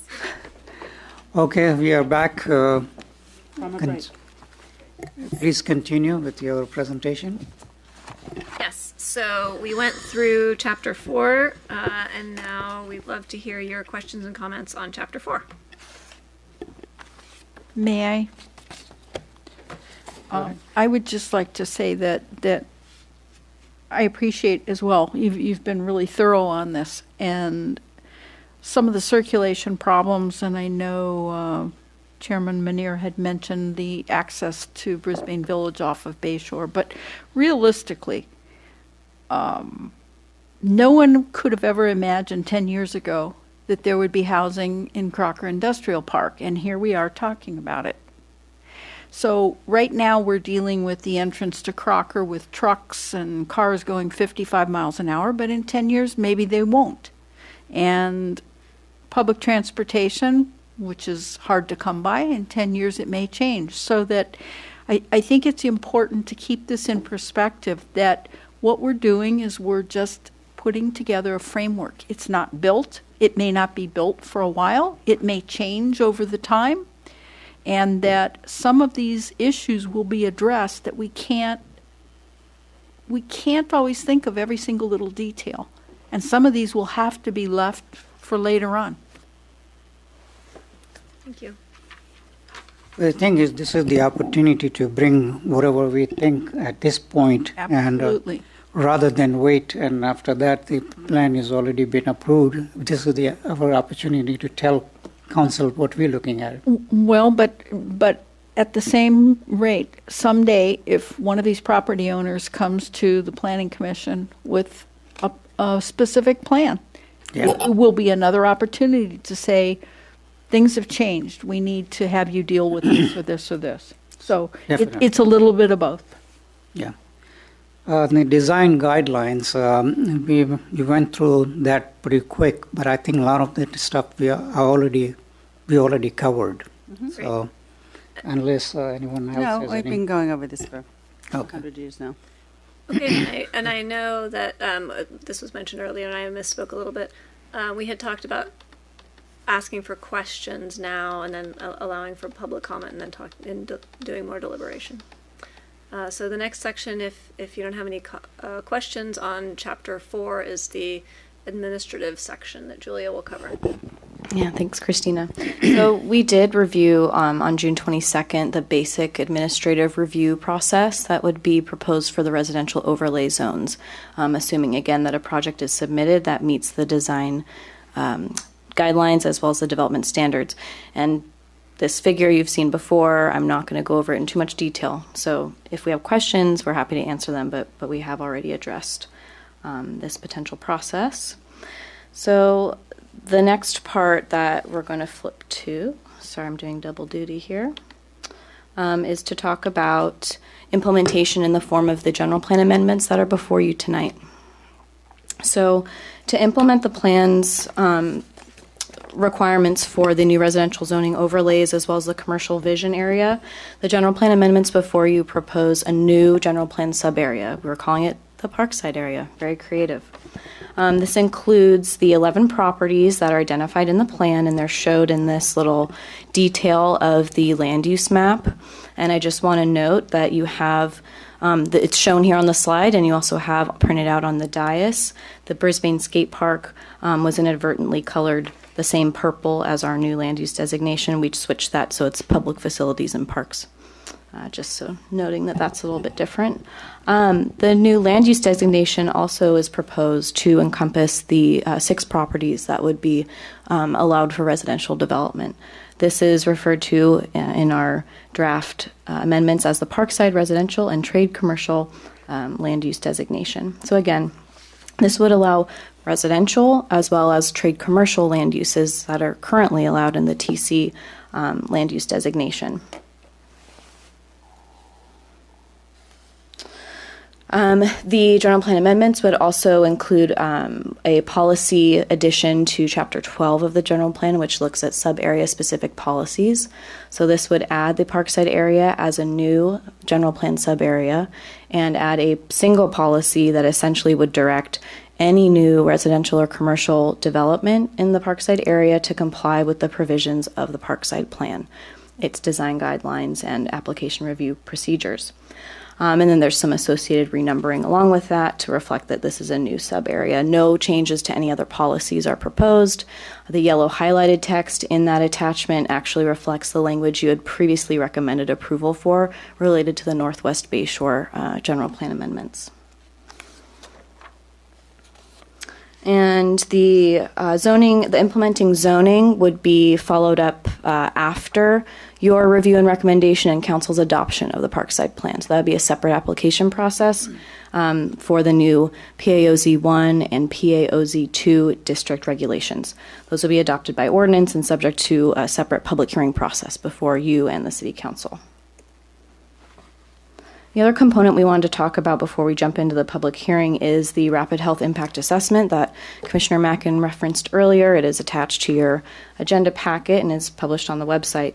This was produced by our colleagues at the San Mateo County Health System in their Public Health Policy and Planning Division. This evaluates how effective the plan's policies are at advancing the affordable housing and healthy economy planning framework that we had identified early on in the process.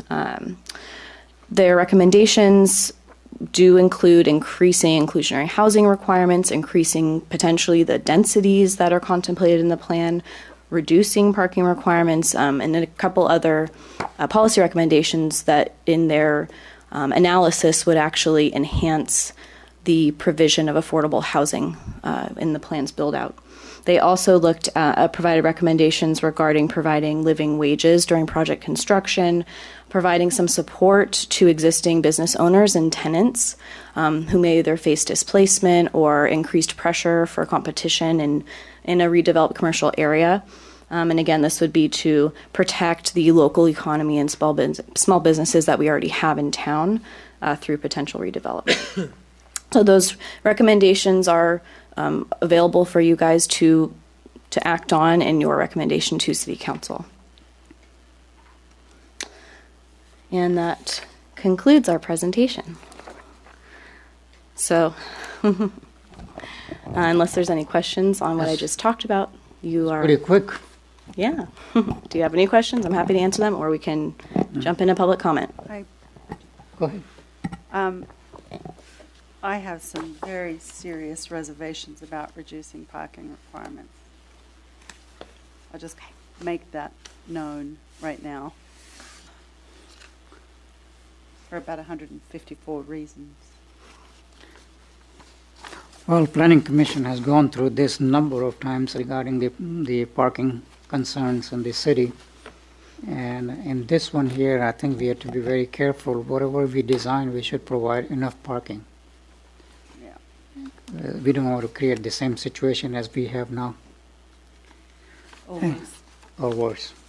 Anybody else wants to? I would just, again, think of a recommendation to the council that if any of this goes forward, that the city needs to be proactive at looking at circulation as a problem here. And that even the existing public transportation that we have could be way more accessible if we had a circulating shuttle.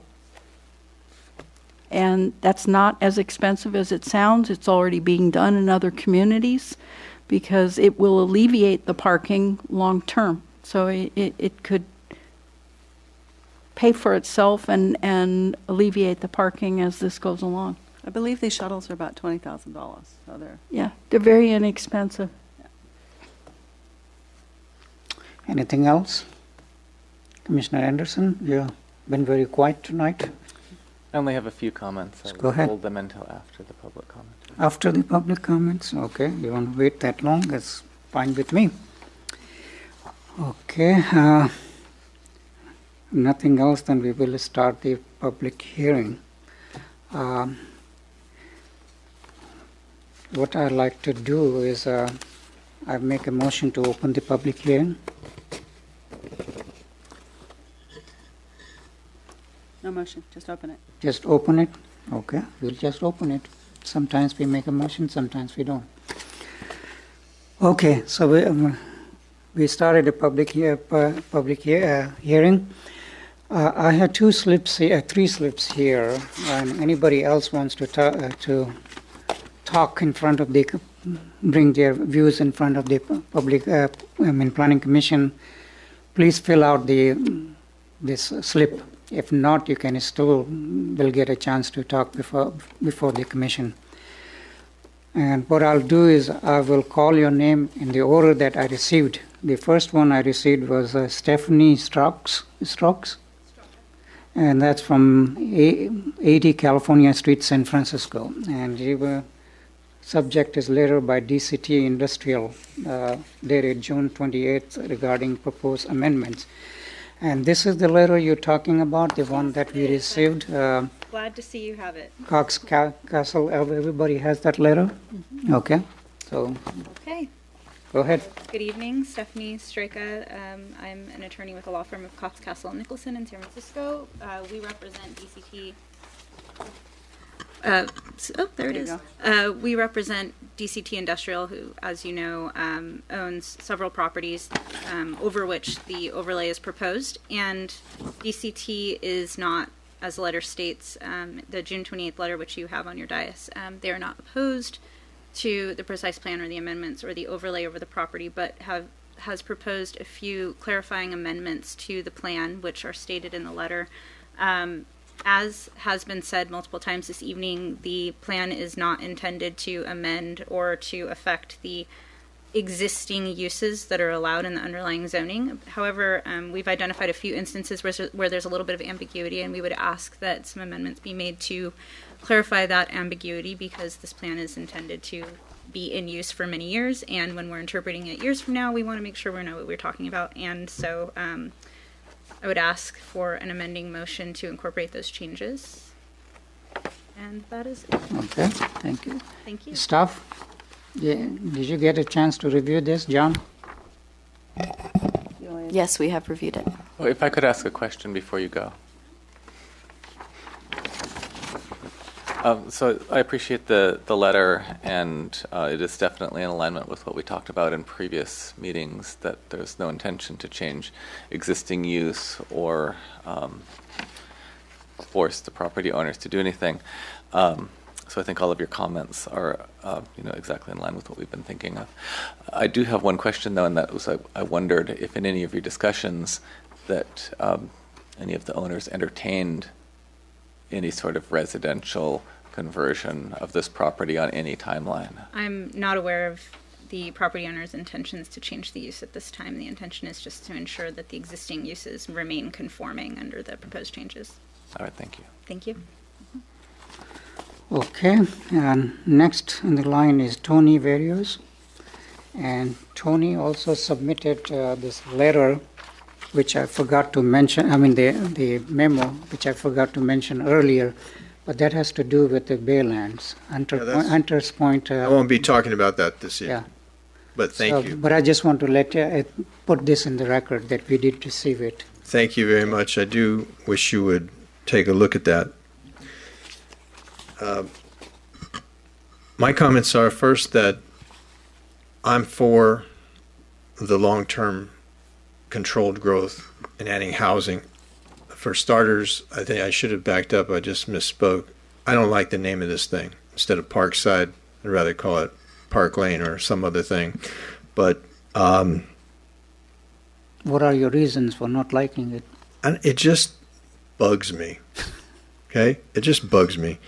And because I think in reality, it's like many parts of the project, and one of the things that Christine mentioned, she said something about this project helping having paths so that you could walk through from town into City Hall through this project, basically, and how that's going to knit together central Brisbane, the Civic Center area, with the Ridge, and that's nonsense. So there's Valley Drive and a whole lot of space in between them. And I think that also, I didn't like the way Christine characterized the current appearance of what I guess is Park Lane with all of the industrial buildings that are there now, the warehouses, and they're not just warehouses, but the properties that some of whom are occupied by the bakers, for example. There are no black buildings on that street. Now, that's a really rotten photo that you folks chose to use, and there are a lot of trees there throwing shade on those buildings, which might make them look dark, but they're gray and they're stone covered. And I think that they're not the same as just looking at the bare side of a warehouse building, which there are some there. And if you don't like a bare warehouse building, you can paint it. You can paint trees on it. One of our city council members, Lori Lou, even mentioned that as an idea on the walking trail. It's not a bad idea. But so that's one thing. The sidewalks that were depicted going through there, I think they're great, and I think the city's made a bad mistake by not pursuing that in advance of this plan. On just like they put a sidewalk on one side of Valley Drive, they didn't bother to do the other side. And I think that's a big mistake, and I think that should be pursued as soon as possible, regardless of anything else that gets done. The height variation, I thought was very weak. The 40% range that was mentioned. And I think it's really terrible that a great architectural firm like yours just basically throws box pictures up here. You know, what kind of box do you want to look at? A gray box, a brown box, or a stucco-covered box? They're all boxes. And the world is full of interesting ideas now, and I'm not seeing any.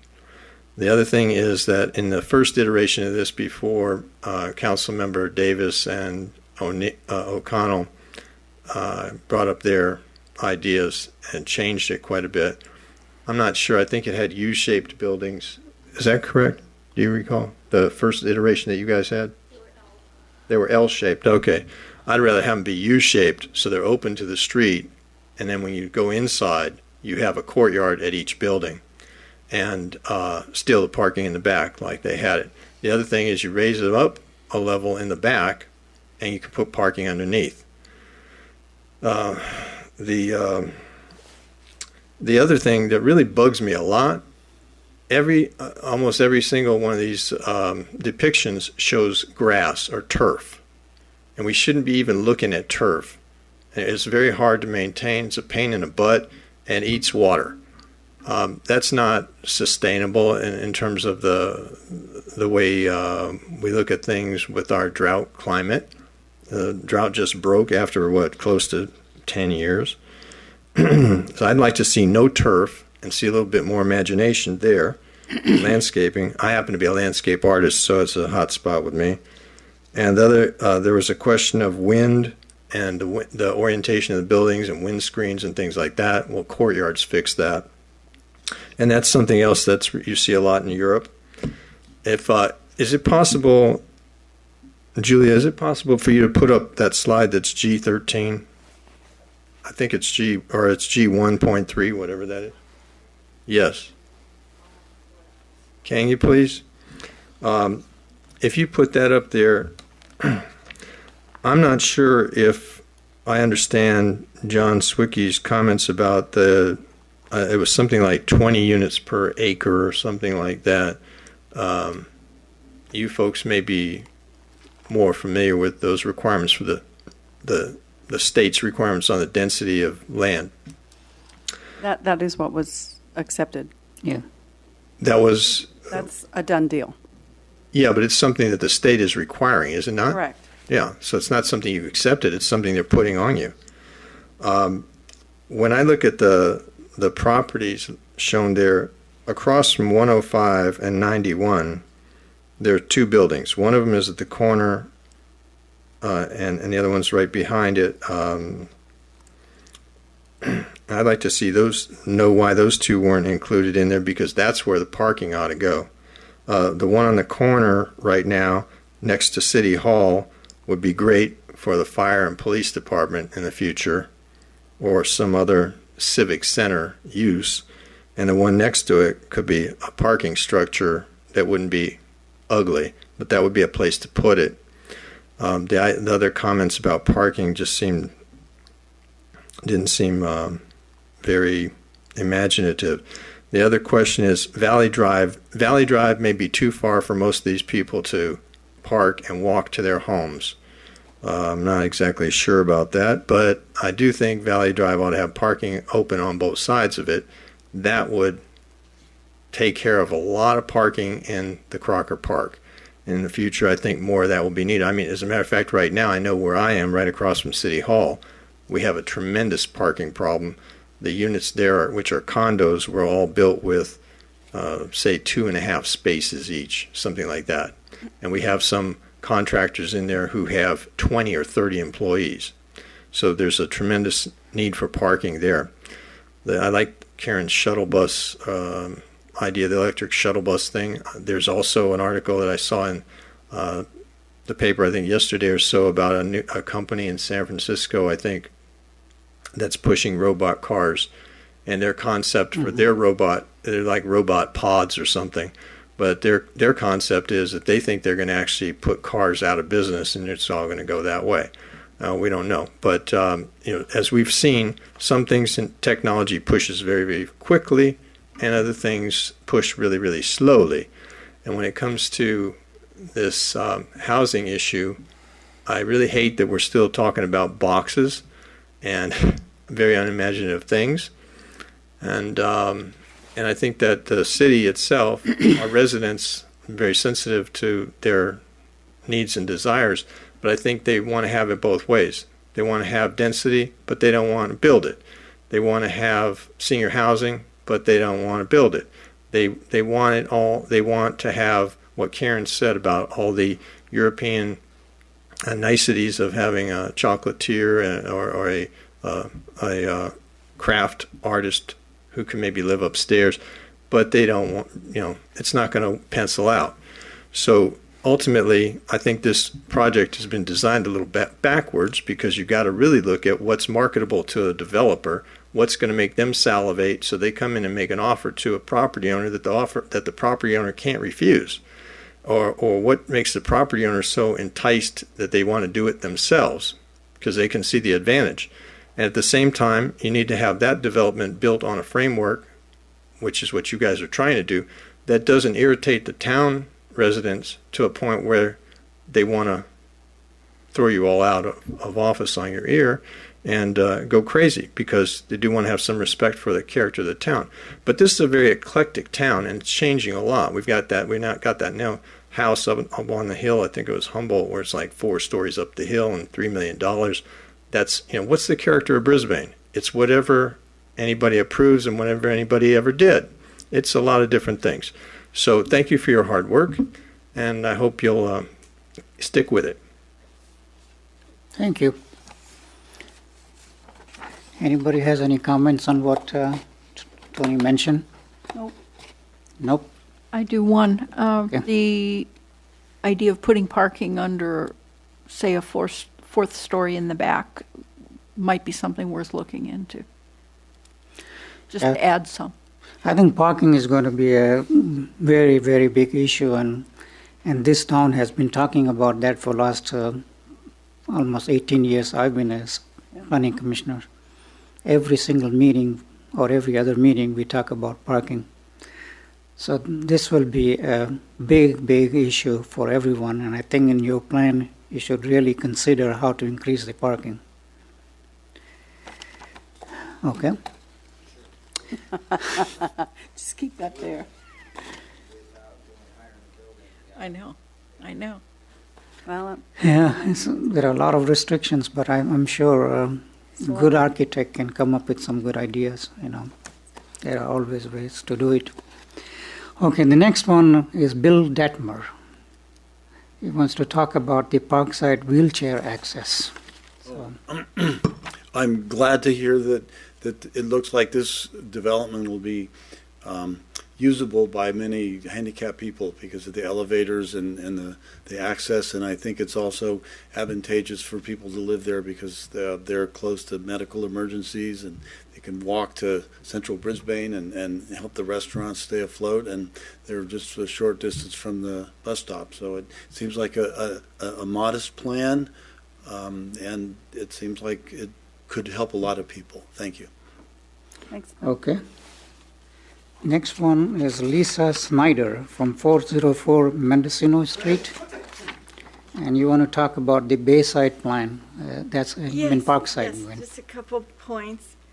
I was sitting here when we were talking about parking, and I see on the 2.9 page that shows all the buildings.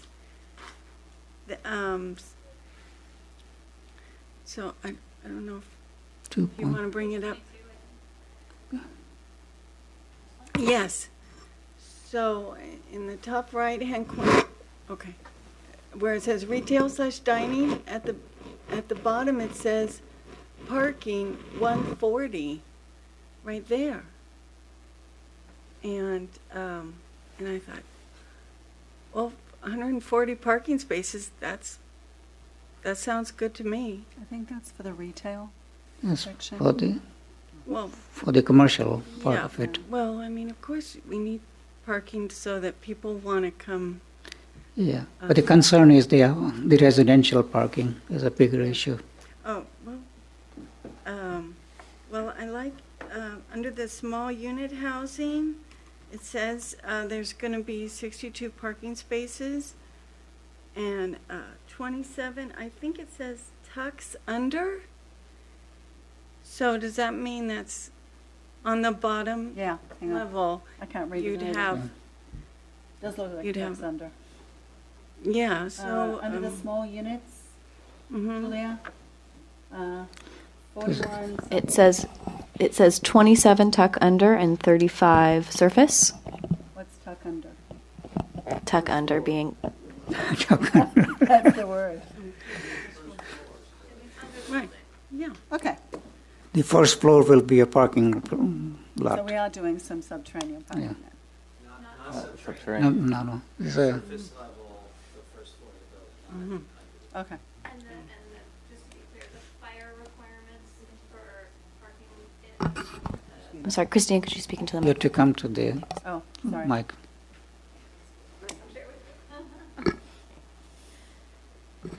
So the smaller units and the townhomes have parking inside the buildings, but the multifamily do not, because the fire requirements for parking underneath the multifamily building are much greater. So you have to have a concrete slab, and that gets very expensive. Then you end up with 4 stories of residential above that. So we don't have that. Okay, thank you. Okay. Now we got it right. So, I'm not sure, when I saw that there's, Can you speak in the mic a little bit? Oh. Because it's very... I'm sorry, okay. So, I was thinking, where they say there's 140 areas for parking, I was thinking maybe we could have a structure right there. Because anyone going on Bayshore Boulevard there, they would drive by and they'd see, hey, there's parking available there. I wouldn't have trouble parking if I go in there and do some shopping and relax and spend some time there. I'll have so I was thinking that would be, I'm sure they can make a parking garage look appealing like have it bright, not a dark parking garage or something like that. So that's just, some idea I had is, I think that would draw people into coming down Old County Road and going in, and if they saw a place where they could park, and lots of parking available. And then I just had one other comment. You said that the small unit housing is only going to be 300 square feet, and I want to I appreciate the comment Colleen stated earlier about how these small unit housings would be perfect for senior housing. And so I'd really like to see that the parking's there, just one parking space per unit. That would be good for senior housing. And so I'd really like to see that become affordable housing, senior housing. Okay, all right. Thank you. Thank you very much. Okay, I don't have any more slips here. Anybody else wants to talk before I ask Tony to come back? Okay.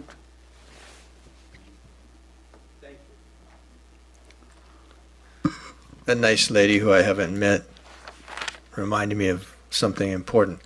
Colleen, I think it was Colleen, not the plan, that said anything about 300 square feet. Am I right? Mm-hmm. Okay. Yeah. And I'm not sure, where Colleen has lived before, but I have lived in a very small studio apartment on Nob Hill in San Francisco, 626 Powell. Building's still there. I didn't wreck it. And it has no parking at all. It has, I think it was 6 floors over a garage and 2 elevators and no parking, all studios except for 1 unit. I think it was 34 unit building. Now that's a very boxy thing. It's not what we want here in Brisbane, but it's very demonstrative for 2 specific reasons. One, the architect that designed that property and many of the other ones in that neighborhood, they were really, really good. Very efficient design, very easy to live in, maybe about 400 square feet or 425 or something like that. But it was 1 room, bathroom, kitchen, a wall of windows all around it. Very nice setup. And for 20 years I lived there before moving to Brisbane. My office was here already. I had to commute, forced to commute. So you had a car? That's why I had to get a car to get here. Had to. And unless I wanted to bicycle, and there was no way I was going to do that. So where did you park your car then? I parked my car illegally almost every day. And that's what most of the people do there now who have to park, because there is no adequate parking in that neighborhood. And in addition to that, it was easier when the people were 70, 80, and 90 years old as my neighbors. There was a lot of seniors living there. It was very dense in seniors. And most of them did not have cars, and they did not need cars. They didn't want cars, and probably more than half of them didn't even drive. They could walk, they could take public transit. Now, of course, we don't have that kind of public transit here, but the idea that Karen mentioned, the idea I mentioned before, we may be able to get that resolved. But I think that the more parking you build, the more cars you attract. That's my approach. And the idea that developers won't build it without parking, I think that's nonsense. Developers say a lot of things that they won't do. It's all about making money. You show them a way to make money, they'll do it. And so that's where creativity comes in. I think we need smaller units. 400 probably square feet might be the smaller. And those units suggested for the current post office area, I think they said those were the small ones at 700 square feet, and that's too big. And the other ones they were talking about 900 square feet, and that's big. I used to own an apartment building over in Oakland. There were 2 really nice 2-bedroom units that were only 800 or 850. And again, you get this situation like Karen mentioned, where the more bedrooms you have, the more cars you get, and you can't beat that. So that's a serious thing to consider. Thank you. Thank you. Anyone else? Last chance. Okay. Are we going to have another public hearing, or should we go ahead and close the public hearings? That might be up to you guys. So if you're ready to close the public hearing, I guess the participation was not that much, but what do you guys think? Should we just go ahead and... I motion that we close the public hearing. I second Okay. that. All in favor? Aye. Aye. Okay. So next step will be to, John, we're going to, based on this tonight's meeting, we're going to come up with a recommendation to the council, right? I guess the question is, are you done deliberating? I thought Commissioner Anderson wanted to make some comments Yeah. post the public hearing, and then we can sort of, once your deliberations are reached a conclusion this evening, we can talk about where we go to move forward. Okay. Go ahead, Mr. Anderson. All right. First of all, I'd like to say that I am very much in favor of the principle of the Parkside Plan. I think that the idea of building and permitting the building of residential towards the ridge is a good idea, and given enough years and enough time, perhaps we might actually get all the way across there. It's a good vision. I have a lot of reservations about the current plan. The commercial area seems completely infeasible to me because of the way it's currently split up with the ownership. And I just think it was a huge waste of effort to make a plan that required cooperation among parties that are unlikely to cooperate. And I would have rather have seen a design that could have dropped in to the existing lots as they're currently owned. I think that comment is neither here nor there because we're unlikely to redo the whole plan. And since no zoning changes are made with the commercial, it's probably just going to move forward as it is. As far as the residential is concerned, I think the overall plan and vision is good, but I do have some reservations about it. We've been studying the environmental aspects of the Brisbane Baylands project for many years, and in the Baylands DEIR, the area that's covered by the park side is identified as part of the high liquefaction zone that covers all of the Baylands. And for the Baylands process, we have yet to come to a decision on whether residential on that high liquefaction soil is appropriate. So it seems really premature to me to move forward with a housing recommendation based only on the rapid health impact assessment, which looks more like a survey paper. Like, you read existing studies that were about the area, not specifically about the area where the housing is located. And in fact, since residential doesn't exist there right now, it seems like the study area is probably even specifically excluded from the statistics of the health assessment. And I don't know that the health assessment is adequate. We haven't heard anything about whether this area is just high liquefaction or if there are any concerns of toxins, because a lot of this area was fill, and at least I don't know what the status is. It does appear to be outside of the flood zone, which is a positive. I think it is an important aspect that it doesn't seem like there's any indication on the residential side either of the existing property owners being interested in pursuing this plan. So the point of that, I know we need the RENA numbers and we need to change the zoning, and perhaps the desire will happen later. But in this case, it seems like later is probably going to be many, many years. So, this falls into the area of parking, and I know that parking's a huge problem in town.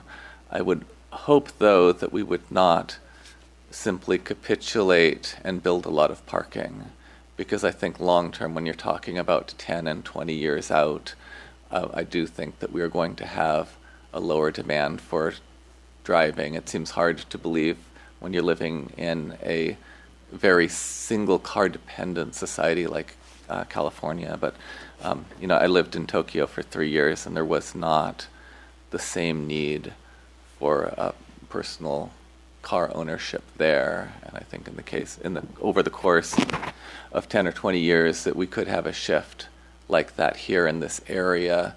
So I wouldn't want to require a lot of parking based on today's demands. I think we need to leave it open.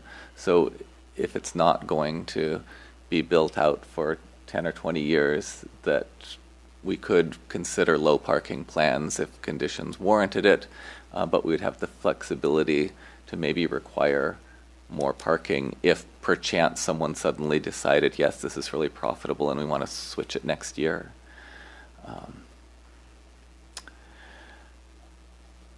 And also on the note of parking, you noted that a requirement of 1 shade tree per 30 spaces in each parking lot, and that just seemed really, really low to me. It's very nice to have a little bit of shade when you're parking, and you could provide that with trees are the coolest way to do it, but if not trees, then perhaps maybe parking solar panels I've seen done in some places, which provide both energy and shade. I'd like to see that increased one way or the other. And then, of course, my final that we've already talked is I think that all of the changes requested from DCT should be included in the amended document. But since it was in line with everything we said in the last meeting, I imagine that's probably already done. That's all of my comments. Thank you, Commissioner McCann.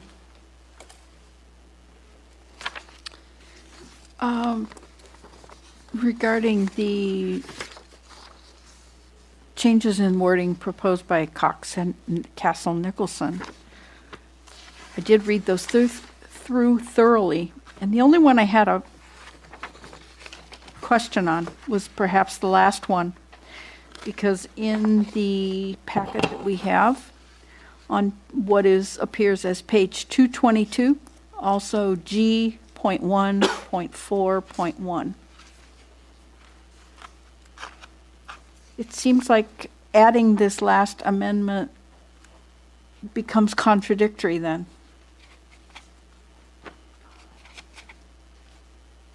In that if the Parkside plan changes to wording allude to the fact that the Parkside guidelines pertain to residential, I don't think you need to change every single item all the way through to keep saying doesn't apply to commercial, doesn't apply to commercial. It becomes an umbrella that anything that is non-residential, the TC1 guidelines prevail, rather than going through and changing everything. But my concern was on the last one that would be contradictory then to what appears on that G1.41.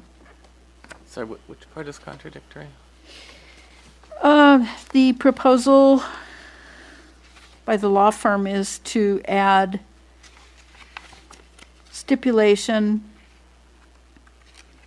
non-residential development applications for properties within PAOZ1 and PAOZ2 overlay zones shall be subject to review procedures prescribed in the Brisbane Municipal Code for the TC1, Crocker Park Trade Commercial, and NCRO1, Neighborhood Commercial Zones. Yeah, and what is that contradictory with? Okay, so if you look on your page 222, it simply Which says document are you in? You're on paper. the packet. I know, the big packet. I have a file name, you have a packet. Okay. So I'm lost. But G could you just tell- G can I one just look at point. yours? Sure.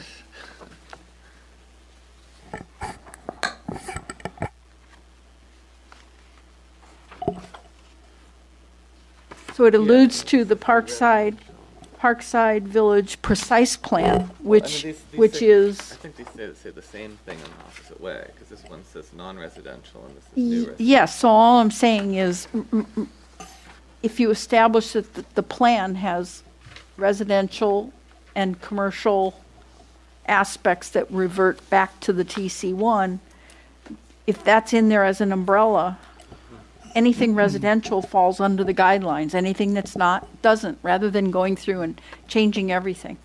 That's really up to you, but that was my observation. I think the difference, and again, looking at the words all together, I think there were two fundamental differences.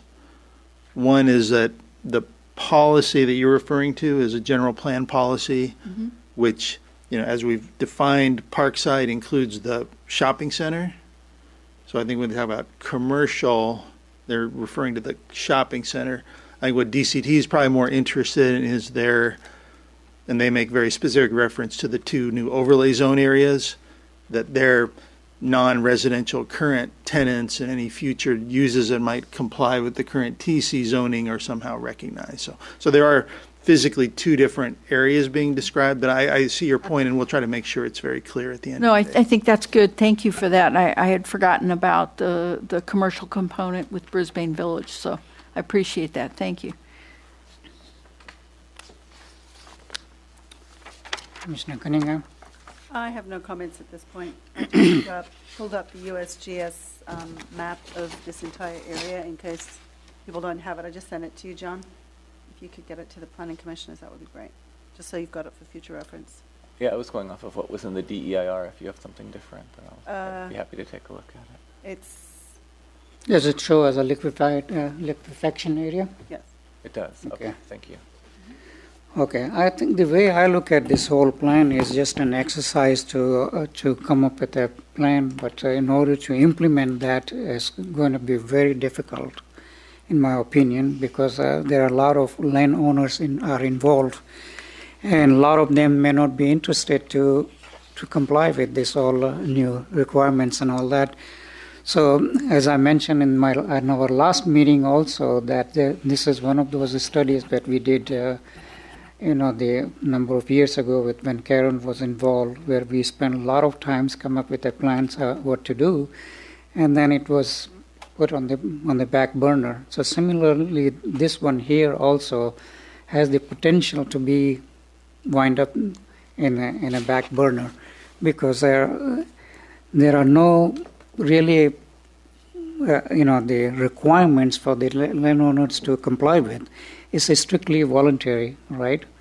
The way I look at it, and the reason we're doing that is just to satisfy the state requirement. That we are coming up with some ideas to generate more housing, and that's the purpose for this whole thing. And as far as the critical, issues like liquefaction and traffic flow and all of that stuff, that's really was not considered here, because it's just an overall kind of a conceptual plan. And when you come up with a specific plan, that's where you're going to look at the liquefaction and all of those areas there. And if it's a liquefaction area, then we're going to have a whole bunch of different requirements in terms of the whole open space area, and all of that has to be re-looked at it, because as you know, that liquefaction will need special treatment. If you're going to have the traffic on top of that, you're going to have the bumps like a tunnel road. So all of that area has to be really, really carefully evaluated as to how you're going to prepare it for this.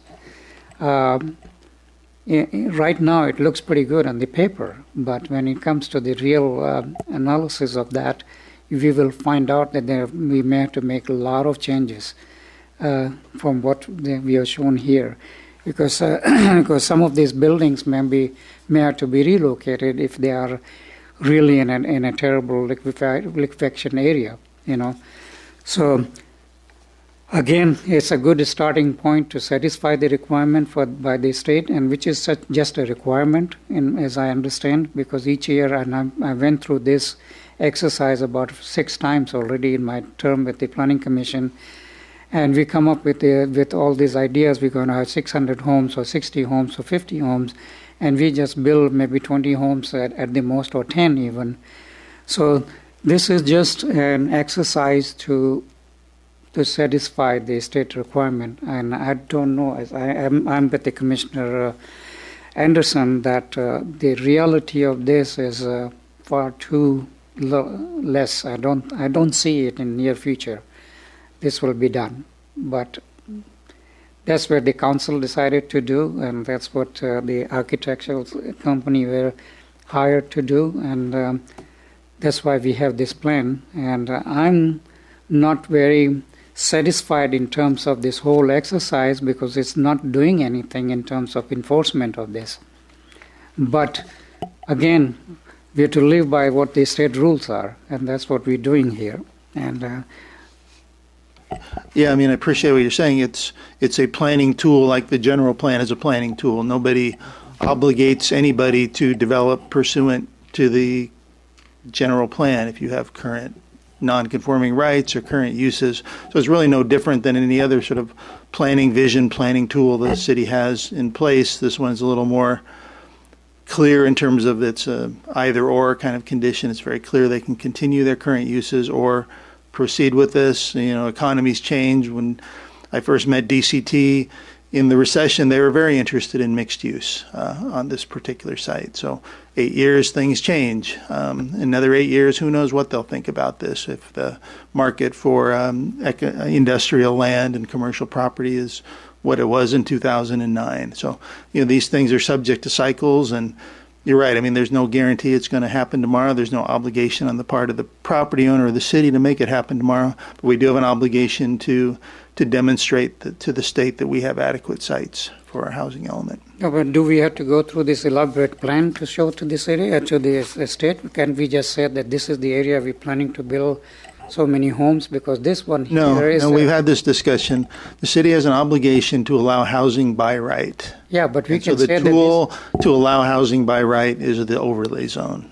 That's the bottom line. But what I'm saying is that we can say that these areas we're locating for the housing, but do we have to come up with the elaborate plan to show to the state that this is what going to be done? Because as you mentioned, 8 years from now, things may be totally different, and this plan may not even work. They may be, and the council used this plan as a tool to refine what was in the housing element. There have been changes made as a result of this public process. It had a lot of public input and participation. You may want to disregard that, but this Parkside process had one of the most active and engaged community engagement of any planning program that I've been involved in here. So the idea of sort of dismissing that effort, I think, is kind of insulting to the community. I'm not dismissing the effort, but what I'm saying is that we need to put some kind of incentive here for the property owners to go forward with this, because if we're not going to do that, then this thing is going to sit there, and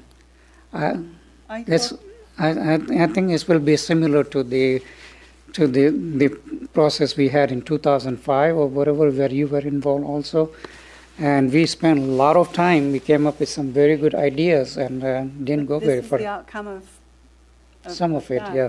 But Jamil, I think the property owners, of course, were all spoken to at length about this, and they all agreed to be part of this.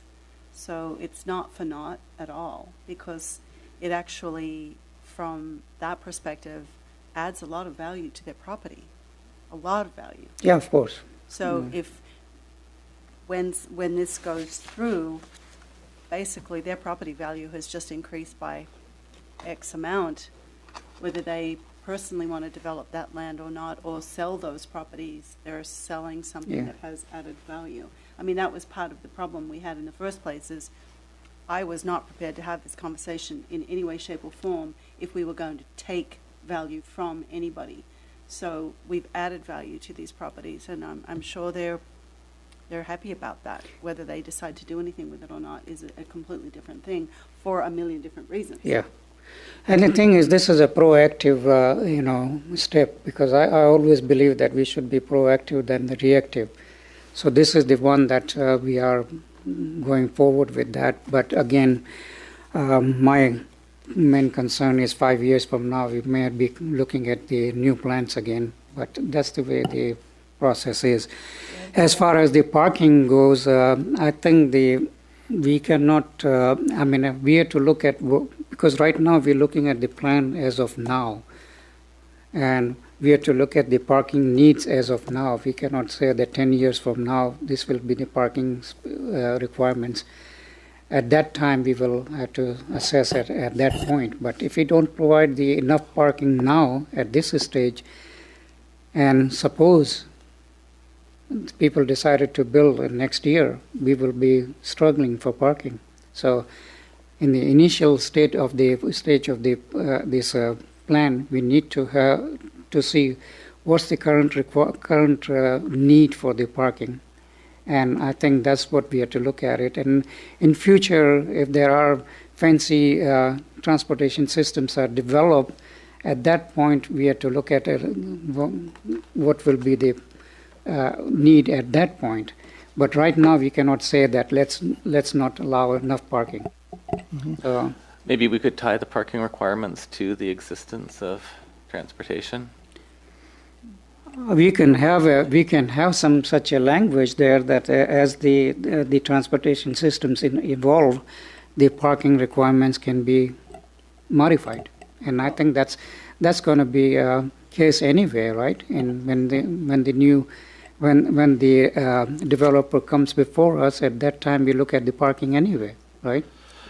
Normally, they meet whatever the code requirement is. If they thought they could get by with less parking because of some circumstances, there's parking modifications and use permits to do that. So it sounds like maybe the question before the commission is you just want to recommend the council adopt a different parking standard, which is the city standard. Is that what I'm hearing? I mean, that's for you to vote on basically as part of your motion. That's certainly within your prerogative. At that point, we'll work with the consultants as to what a graphic representation of that might mean so when the commission or when the council sees that recommendation in paper, they'll understand what the sort of the physical representation of that is relative to what was presented in the plan. So that's your recommendation. That might be something you want to consider in a motion on this project. Yeah, I'm not inclined to want to reduce parking requirements anywhere, because one of the things I wanted to bring up in items initiated by the Planning Commission was actually parking permits again, because of all the problems we have. So I'm not inclined on any new development to reduce parking requirements. Yeah, but the problem is the state rules are going the other way now. They're trying to make it more lenient. So you don't have to have a parking for like in-law apartments, right? In-law units. So we were looking at one project where there was no parking at all currently, and they're allowed to have another in-law room. You remember that? Mm-hmm. So I think clearly it's written that the state wants to have more housing and less parking. Parking is not not their concern. Nor is traffic. Then they want more housing, more housing, more housing. And we need to find more parking, more parking, more parking. Yeah. And whether people have to walk to their homes from a distance. But they are not addressing the fundamental problem here is how to improve the transportation system and how to create a transit system that's going to take person from point A to point B and make it such a way that people can afford it. Now if you look at the BART fare, it's pretty high. I disagree with you. I really do. I think you've got to think out of the box and think about the things that we have. Colleen and I are totally on board with the whole electric shuttle thing, and it's not impossible. It can go from almost every home in Brisbane out to Caltrain. Yeah, that's fine. You're putting up a barrier there that doesn't exist anymore. That's kind of thinking not out of the box, and this is not even out of the box. This is a technology that's been around now for. Yeah, but the problem is it's going to take you to the Caltrain station, but the Caltrain doesn't have the infrastructure to take all these people to point A to point B. Those are the very short distance transportation. We're talking about people working in Cupertino. They have to commute from here. they still have to rely on Caltrain or some other, not even Caltrain, they have to drive. There is no other possible way they can go to the Cupertino. But we've got For to example, solve the our apples. problems here. Our problem will be solved temporarily for this area, but if in the light of that, if you look at Baylands also project, it's similar concerns over there. We can say that they really have the Caltrain station right there. So what is the big problem with the traffic? There is, because the people have to go from here to point B, which is quite a distance away. Okay. Anything else? So should we continue this? I think we should continue in the next meeting. We shouldn't close the public hearing unless. Well, there was hardly anybody here. Why shouldn't we close the public hearing? The hearing has been closed. Yeah. It's not being. We didn't. I mean, we need to make a decision. We need to move forward. We don't need to continue this, in my opinion, for any reason. What do you think, John? Is it you would like to see some more participation, or should we just close the public hearing? Again, we had a advertised public hearing. I'm not convinced of having another. Okay. So it's really up to the commission. I mean, we're in a position. I think Julia can summarize what we heard to be kind of the issues. As a commission, you can choose to vote on those as either a package or individually. We can modify the plan and go forward with the council. Let's take a motion to close the public hearing. You did. You already did that. Already. That's already We closed the public Yes, hearing we already. closed it already. Okay. Commissioner Anderson moved, Commissioner Cunningham seconded, there was a vote. Maybe I got too involved with these comments anyhow.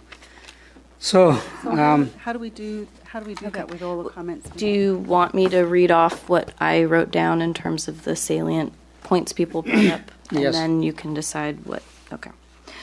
So we heard comments that there should be some sort of design standard to require a variation in building heights, not just a uniform maxed out height. We also heard there should be a standard that requires screening of air conditioning and HVAC and other mechanical equipment. We heard some ideas for community benefits, including upgrading fiber optics, internet connectivity,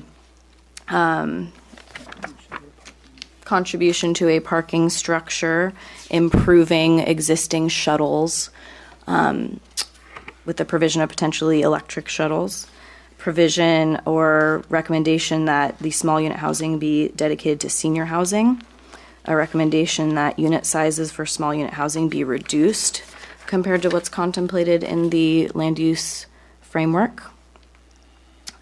Sorry, Julia, what was it again, the small houses that we currently have? I heard a comment from Commissioner Mackin that a recommendation that the small unit housing identified in the land use framework at 280 Old County Road be reduced from what was envisioned as 700 square feet, I believe, to 300 to 400 square feet. What's the senior housing now? Top of mind, I can't get that for you, but I could research that and get it back.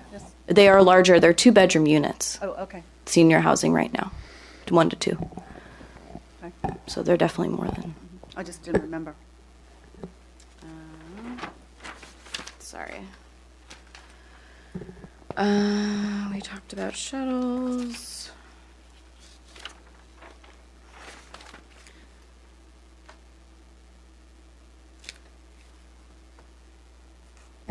There was a recommendation from Commissioner Mackin to include in your motion that the city council be proactive in considering circulation as a problem and look for alternative public parking areas.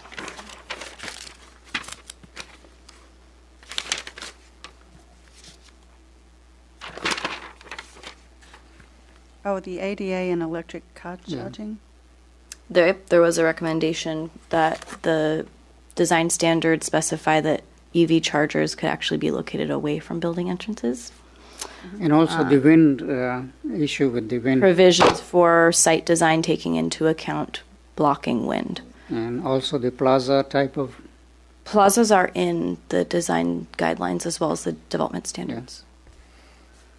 There was a recommendation from Commissioner Anderson to increase the requirement for shade trees. The current standard being proposed at 1 shade tree per 30 spaces in parking lots, and also to consider providing solar as additional shade structures. I think those are all the specific comments I heard from your discussion as to actual changes to be made to the plan as written. So if you want to discuss those as a block, if you want to go through them one by one, I can try to read them again from my notes. Well, perhaps Your this choice. wasn't included because it wasn't a change, but a very important point from tonight, I think, as part of our recommendation to City Council, is that I feel it's inadequate to move forward with the Parkside plan based on only the rapid health impact assessment. I guess I'm curious, what you think it's inadequate, the CEQA documentation, or what's inadequate? The fact that liquefaction hasn't been studied? Because again, that's part of a building site design standard. You have mapping at a general plan level that shows areas that are subject to liquefaction. The implementation is then when you do a design or you're building something, you take that into account as part of the building design. You don't study it on a site-specific basis as part of a planning program. That's not sort of a standard practice. And maybe it wasn't clear in our presentation, the rapid health impact assessment prepared by the county was something they volunteered to do that basically says, hey, here's the plan you created. We will tell you based on our information, research, and knowledge, is this plan going to really advance affordable housing and protect the local economy? It's not intended to be an analysis. Sorry. It's not. Yeah, it's not a CEQA document or. Yeah.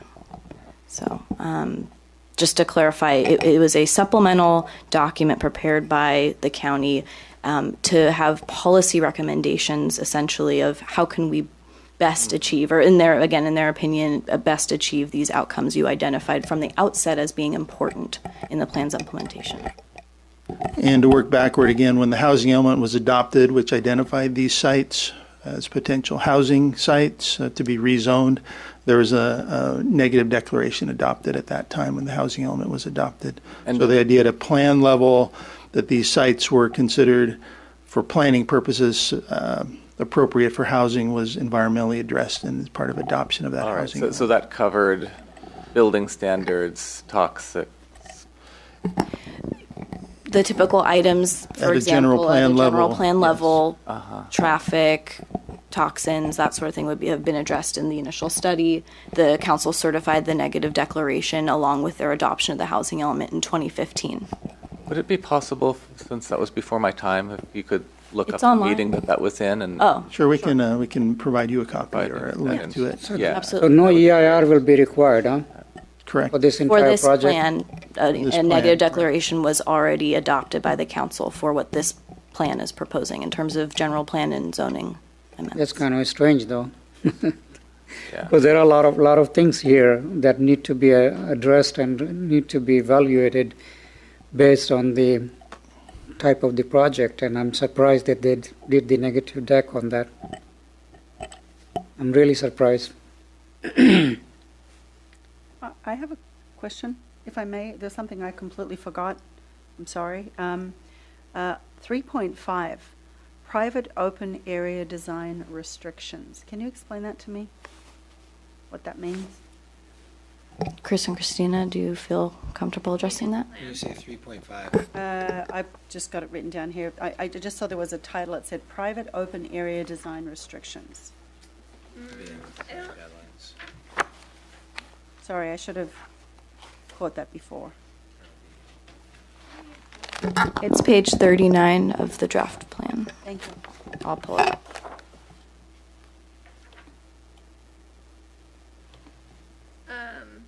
Page 39, we have residential open. We have 3.5 landscaping and private open area design, residential open area requirements. There's no residential. There's no restrictions. I'm not sure exactly what the note is. What is your comment? Oh, no, the comment was, what are the restrictions? I guess there was something said. Never mind if I'm... So this section as Christina mentioned in her overview, it establishes the general standards in terms of open areas for the PAOZ1, which is the small unit or townhome housing, and the PAOZ2, which is the multifamily. So it really says you need to provide X square feet of open area, and it can be met through these particular ways for each zone. I just wrote it down. Thank you very much. John, I like to see that minutes of the meeting or maybe a reference to that when they decided negative deck on this whole thing. Because I'm really surprised, along with Commissioner Anderson. Because you're talking about some major development here, a lot of housing. Well, we're talking about a plan at a general plan level that we do all over the city of Brisbane, at planning at a general plan level. Yeah, but the thing is, this is over 25 acres of land that's already developed, that has infill, that already has services provided to it, that has a demand for water, sewer, that's been physically disturbed. Yes, that's what we're talking about. So I just pulled up on the screens. I hope it's showing up. It's Resolution 2015-08, adopted by the Council on April 2nd, 2015. And of course, as you know, when you reviewed this to make a recommendation to the Council, you also reviewed that negative declaration. So I know it was 2 years ago, but. The thing is, John, when you mentioned this, but in terms of when you're talking about the residential element of that, which was not there when these structures were built, commercial stuff and the shopping mall and all that, the standards are different in terms of the EIR requirements.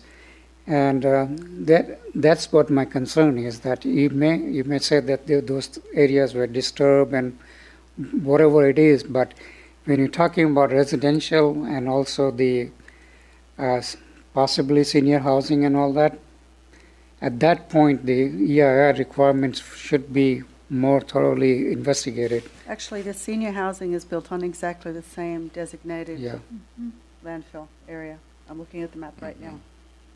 This is the current existing one, right? Yes. Yeah. And anyhow, and it's done is done, so nothing we can do about that.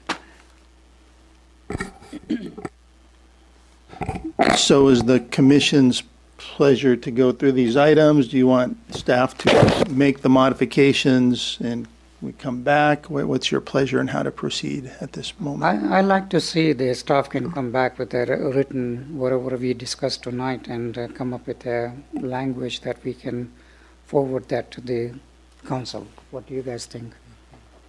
That seems reasonable. Because if it's written, then we will have any other changes we want to make. Okay. Perhaps we'll talk about scheduling then under Next staff meeting, items. or maybe next meeting or whenever. Well, we have an absence on the 27th, so but we'll talk about that later. I'm sorry. Okay. Can she speak? She'd like to speak. You'll like to speak before the commission She again? just wants to remind us that Oh, we won't forget that. Of course not. That's I don't think it was Julia. listed in That should be. Julia's So one of the things that we would come back to you with would be text Right. amendments that reflect DCT's comments. Again, if it's your consensus to agree with what Commissioner Mackin was saying, that some of those edits may not be necessary or repetitive. I mean, we'd like some sort of agreement on the comments that were made by some of your members on those comments. Okay, no problem. Colleen, were you fine with the explanation from staff? I was fine with the explanation. I think you know how to proceed on it, and I think we'll have a chance to review it and see. Okay. Thanks. Okay. Thank Thank you so much. Thank you. Would you like to make an actual motion affecting the continuance and what we all just discussed? Now you want me to make a motion. Yes. Yes, please. To continue an item, yes, we need a motion. Okay, so we're not going to continue public hearing, but just this item. Closed it already. Yeah, we closed the public hearing, so this will be. So we had to make a motion to continue this. I don't think so, right? We're making a motion to include the language plus the language for the list that was made plus the letter. She's going to bring it next meeting, so that's when we're going to have that, right? Yeah, well, all you need to do is continue it to a date specific. And I guess the question is, what will that date specific be? July 27th. I think I can make a motion. I'd like to move that we continue the discussion of the Parkside at Brisbane Village Precise Plan General Plan Amendment GPA 217, 125 Valley Drive, 25 to 43 Park Place, 91 to 145 Park Lane, 5 to 80 Old County Road. I won't read the APNs. Pending adjustments by staff so that we can review in the meeting of July 27th, 2017. Thank you. Oh, yes, and also to include everything mentioned by Associate Planner Julia Capesso and the items in the letter from DCT. Okay, so we have a motion. Anybody wants to? I'll second. Okay, all in favor? Aye. Aye. Aye. Okay, thank you. Any items by the staff? So just on schedule, we were informed a while ago by Commissioner Mackin that she was unavailable on July 27th, and we are actually going to propose a special meeting date, but so maybe we can confirm, is that still the case, Commissioner Mackin? Yes. Okay. Yeah. So at that point, with her absence on July 27th, That's fine. yeah, if We have a quorum to act. So everybody else is available Yeah, but- on July well- 27th? I haven't heard from any other commissioners, they would be absent from that, so we'd have 3. Because we're down to 3, so that is important. It's on my calendar. I'm Okay. available. And we'll see all 3 of you there. Yeah. So any news on the appointment? No, I think the council's next meeting is this Thursday, and I don't know if it's on their agenda to talk about scheduling for interviews or not. I haven't heard anything yet. They haven't interviewed anybody yet, huh? No, they haven't done Okay. Are there a lot of applications? A lot of interest? I have not had the opportunity to check with the city clerk. Thank you. Okay. Anybody else wants to say anything?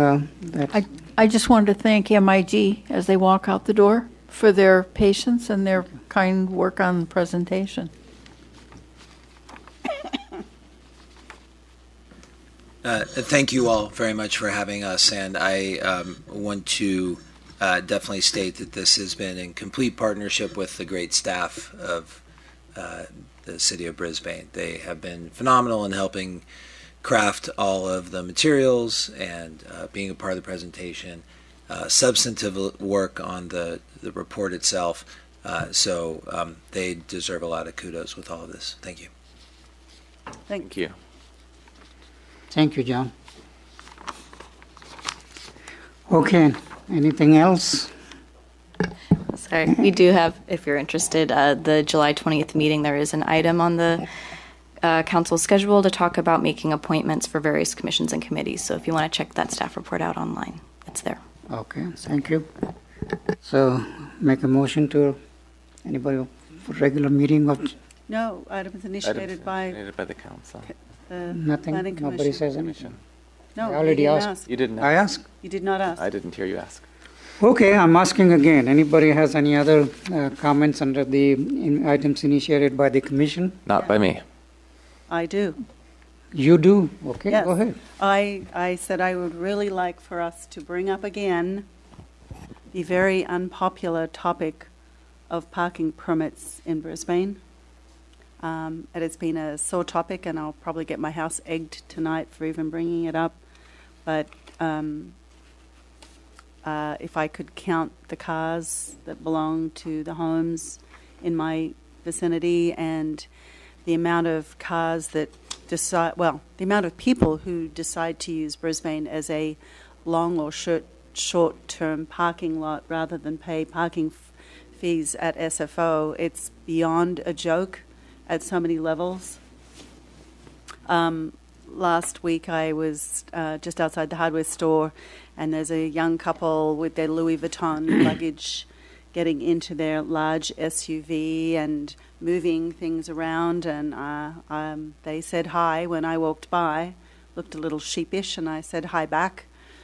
And And I said, oh, it looks like you've just been on vacation. And they said, yes, we've just been on vacation for 3 weeks in Europe. And I said, and you parked your car here for 3 weeks? And they said, yes, we did. So with all the issues we have, I think it's time to revisit it. I don't know how we do it. Somebody said, how do we afford to, even police something like this? Well, currently on visitation, if you park there when it's street sweeping, it's a $20 fine. And I've watched for 2 weeks in a row the street sweeper go up and down San Bruno Avenue. Didn't do a thing. You just drove up and down San Bruno Avenue because nobody moved their cars. So they're not even ticketing on San Bruno Avenue. The ticket on visitation is only $20. My proposal would be $200 per ticket. Yeah, $20 a week is cheap parking. Hey, $20 is a drink in a bar. It's not a disincentive for people to park their cars illegally all over Brisbane. Yeah. So there was a time when we tried to move our car for street sweeping on San Bruno Avenue, and we could never do it because they never came when they were scheduled to come. They were always outside of the schedule. Well, and we gave up. I've seen them now. They're there. But I know they're there sometimes. I think it's gone beyond a joke, and I know on some of the travel sites that Brisbane is advertised as the place to park your car and then take Uber to the airport. That's really not working out. We have friends up on Humboldt who've had a car parked outside of their house for a week now in front of their electric vehicle charging station. So there's a lot of it going on, and we need to talk about it. We need to deal with it, and we need to put something in place that makes it okay for everybody in town. And if you want to have 19 vehicles, I don't think you should be able to park 17 of them on the streets and take parking away from everybody else. We had a camper van parked in 4 parking spaces on Tulare Street for 3 years. Nothing was ever done about it, and it's just not okay. It's really out of hand. And my neighbor at the end of Tulare Street, for some reason, somebody let down all 4 of their tires this week. So, it's a little crazy stuff going on, and I think we should talk about it. Put it somehow on our schedule to talk about. Okay, John, maybe we can bring it up in future meetings Like sometime. It's your fault. Okay, anything else? No. Nothing else? Last chance. Okay, Ken, it's your fault. Biting my tongue. Thanks. Last chance. Okay, so who wants to make the motion to adjourn? I make a motion to adjourn to the meeting, the regular meeting of Yes, regular. July 27th, 2017, 7:30 p.m. See you here. 7:30 p.m. I'll second that. All in favor? Aye. Thank you so much.